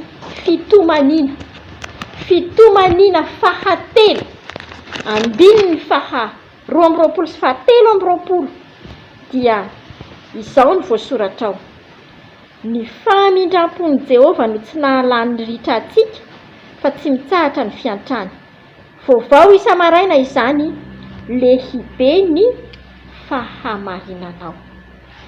Izany hoe isa-maraina, isan'andro isika dia misitraka ny fahamindram-pon'Andriamanitra. Izany no manambara fa matoa isika mila ny fahamindram-pon'Andriamanitra isan'andro, dia satria manota isika. Satria manota isan'andro isika, dia mila mibebaka isan'andro. Ka ny fanahy masina no mampiaiky atsika, mampiaiky eloka sy mampiaiky ny fahotana vitatsika. Na dia fatatsika aza fa manota isan'andro isika, dia tsy mahay miaiky eloka isika raha tsy ny fanahy masina no mampiaiky atsika izany. Asan'ny fanahy masina ny fibebahana, koa aoka isika hamela ny fanahy masina hiasa ao anatitsika, hahatonga atsika hibebaka isan'andro. Inona no mahatonga ny olona ho miafina rehefa manao ny asa ratsiny? Ohatra, ny mpamaky trano, ny mpangaro-paosy, miafina reny no manao ny asa ratsiny. Inona no mahatonga azy ho miafina no manao an'izany? Satria ny fanahy masina mampahafantatra azy fa asa ratsy anie io e. Ny fanahy masina mananatra azy fa tsy mety anie io e. Fa ilay olona mihitsy no mini mamono sofina.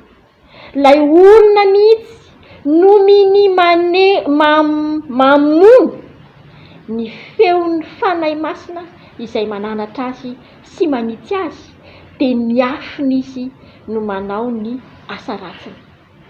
Izao anefa ny voalaza ao amin'ny Efesiana 4:17 dia izao ny voalaza ao hoe, izao ny voalaza Efesiana 4:17 dia hoe, ary aza mampalahelo ny fanahy masin'Andriamanitra izay nanisiana tombo-kasehanareo ho amin'ny andro fanafotana.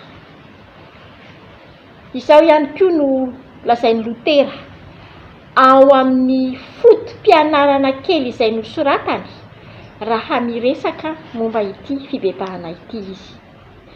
Ny adama ela izay ao anatitsika dia tsy maintsy ho vonon'ny nenina sy ny fibebahana ataotsika isan'andro, ka ho faty mba amin'ny fahotana sy ny fanirian-dratsy rehetra. Rehefa mibebaka marina ny olona, dia izao ny zavatra mahafinaritra omen'Andriamanitra fahamelan-keloka ny olona izay tena mibebaka marina. amin'ny fotoam-pivavahana liturjika ao aorian'ny fiaikekeloka. Inona ny teny lazain'ny pastora? Ambarany pastora ny teny izay nolazainy rehefa ao aorian'ny fiaikekeloka dia ambarany pastora ny teny izay nolazain'i Jesosy ao amin'ny Matio 5:5 dia hoy Jesosy hoe matoky anaka voavelany elokao.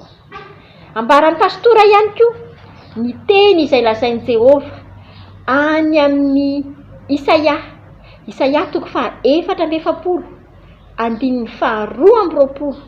dia izao no lazain'ny tompo hoe izaho efa nandevona ny fahotanao tahaka ny fandevona ny zavona ary ny fahadisonao tahaka ny rahona koa miverena amiko fa efa nanavitra anao aho.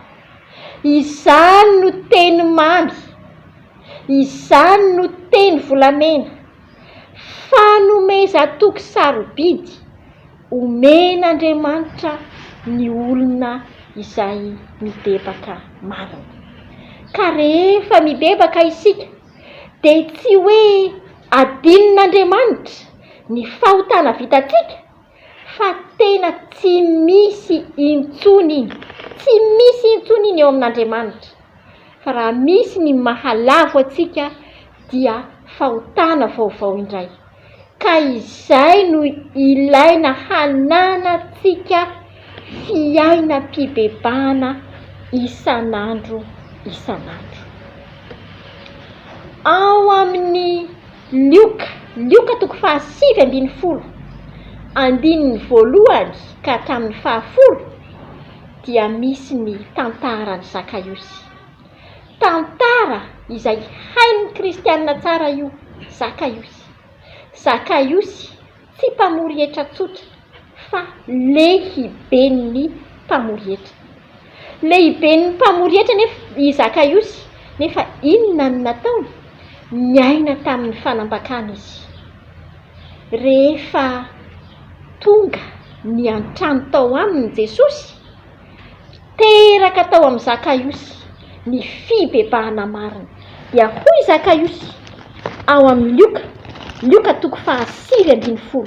Hoy Zakaiosy Lioka 5:20 andininy 9 ka hatramin'ny 10. Fa Zakaiosy kosa nitsangana ka nanao tamin'ny tompo hoe indro tompoko, ny atsasaky ny fananako omeko ho an'ny malahelo, ary raha misy zavatr'olona nalaiko tamin'ny fanambakana dia onerako avy efatreny izany. Ary hoy Jesosy taminy, anio no tonga eto amin'ity trano ity ny famonjena, fa izy dia zanaky Abrahama koa. Fa efa tonga ny zanak'olona hitady sy hamonjy ny very. Zakaiosy ilay niaina tamin'ny fanambakana. Rehefa nibebaka marina izy, niova marina izy, dia hoy izy hoe indro tompoko, ny zavatr'olona izay nalaiko tamin'ny fanambakana dia onerako avo efatra eny, ary ny fananany azy dia nozarainy tamin'ny hafa. Izany no fibebahana marina. Tena niova tanteraka Zakaiosy. Nilaozany lay fanambakana nataony teo, fa nonerany ny zavatra izay tsy mety nataony. Tsy nijanona teo amin'ny fanonerana fotsiny Zakaiosy, fa niova, nanao asa tsara. Ny fananany dia nozarainy tamin'ny malahelo. Nanao asa fanasoavana ny hafa i Zakaiosy. Izany ny olona rehefa mibebaka marina. Nandray maimaim-pona ny fitiavan'Andriamanitra tamin'ny fahasoavana izy, ka tonga mpizara maimaim-pona izany fahasoavan'Andriamanitra izany. Ao amin'ny Efesianina 2 andininy 10 dia izao no voalaza ao hoe Efesianina 2 andininy fahafolo dia zao ny voalaza zao fa asany isika voaforona tao amin'ny Kristy Jesosy mba hanao asa tsara izay namboarin'Andriamanitra raha teo mba handehanantsika eo aminy. Ny olona mino ka mibebaka tahaka ny Zakaiosy no afaka manao asa tsara. Tonga maty manko ny finoana raha tsy arahina asa. Ny asa tsara izay vokatry ny finoana dia tsy afaka misaraka amin'ny fahasoavana sy ny fibebahana. Tsy mety ny hoe efa miaina eo ambany fahasoavana dia manao izay tiany ataony olona sasany. Efa miaina eo ambany fahasoavana, eo ambany fahasoavana dia ataony olona izay tiany ataony. Tsy mety izany. Fa ny olona miaina amin'ny fahasoavan'Andriamanitra, ny olona miaina amin'ny finoana velona amin'ny Jesosy dia miaina amin'ny fibebahana. Tsy maintsy miaina amin'ny fibebahana, manao fibebahana hatrany. Ka mba hiainantsika izany finoana velona izany, mba hiainantsika ny finoana izay napetraky ny fanahy masina ao anatintsika, dia andeha isika hifampandroso, hampandroso ny fitiavana sy ny asa tsara araka ny voalaza ao amin'ny teny fanevantsika Hebreo 10:20 dia izao ny voalaza zao hoe Hebreo 10:20 dia izao ny voalaza: ary aoka isika hifampandinika hampandroso ny fitiavana sy ny asa tsara. Izay ny teny fanevantsika. Ho an'Andriamanitra irery ny voninahitra dia hivavaka isika. Andriamanitra rainay amin'ny alalan'i Jesosy, tompo sy mpamonjy anay eo amin'ny fiainanay manontolo. Misaotra anao izahay Andriamanitra, afaka anandre, afaka anandray izany fampianarana izany. Ianao fanahy masina, hitahiry izany ity anatinay, ka atsapanay ny hasarobidin'ny famonjenao anay Andriamanitra, satria tsy mendrika izany izahay. Ianao fanahy masina, hihazona ny finoana ty anatinay, ary hitarika anay hiaina amin'ny fibebahana isanandro. Dia tahio ny fiangonana Loterana-Malagasy, ka hanana fiainana velona ao aminao ane Jesosy ny kristiana ao. Ary tahio ny fiangonana Loterana-Malagasy ho fitaovana hitaonao olona ho anao Jesosy. Dia amin'ny anaranao Jesosy no anaovanay izany vavaka izany. Amen.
fasishinga kama refa wabi Jesusi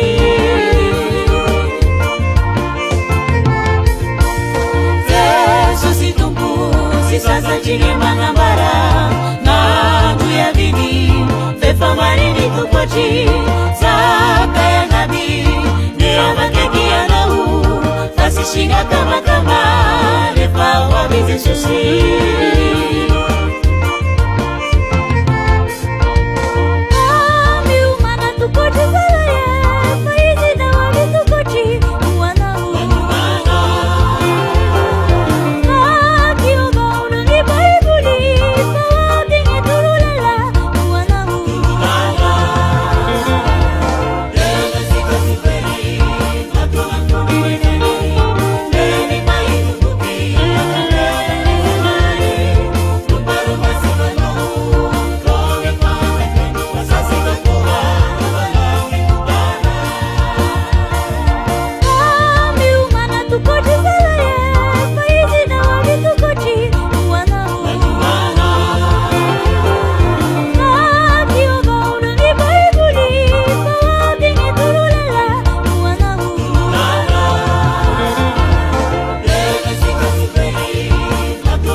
pipisa fonatreonika utrasiny fisalasala ezaina medisinangetsai ka teniovao fifaminasina atonga ihiramue aleluya asanatuiza ilira fiderana anakuakure maneranisa tutuluiza era silazale uanau litumbunayo anau lifungunina ijani umatakiza asanatuiza ilira fiderana anakuakure maneranisa tutuluiza era silazale uanau litumbunayo anau lifungunina ijani umatakiza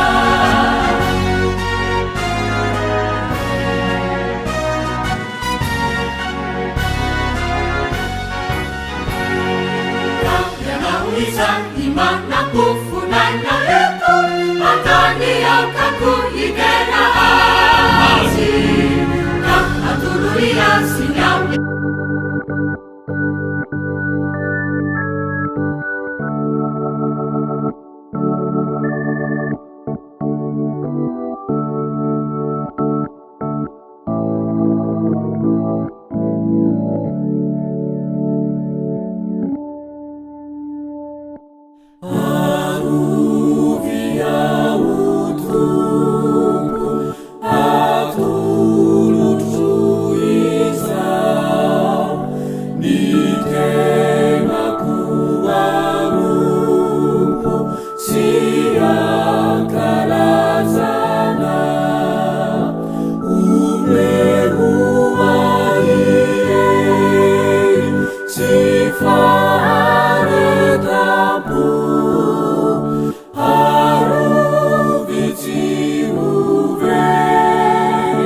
Jesus.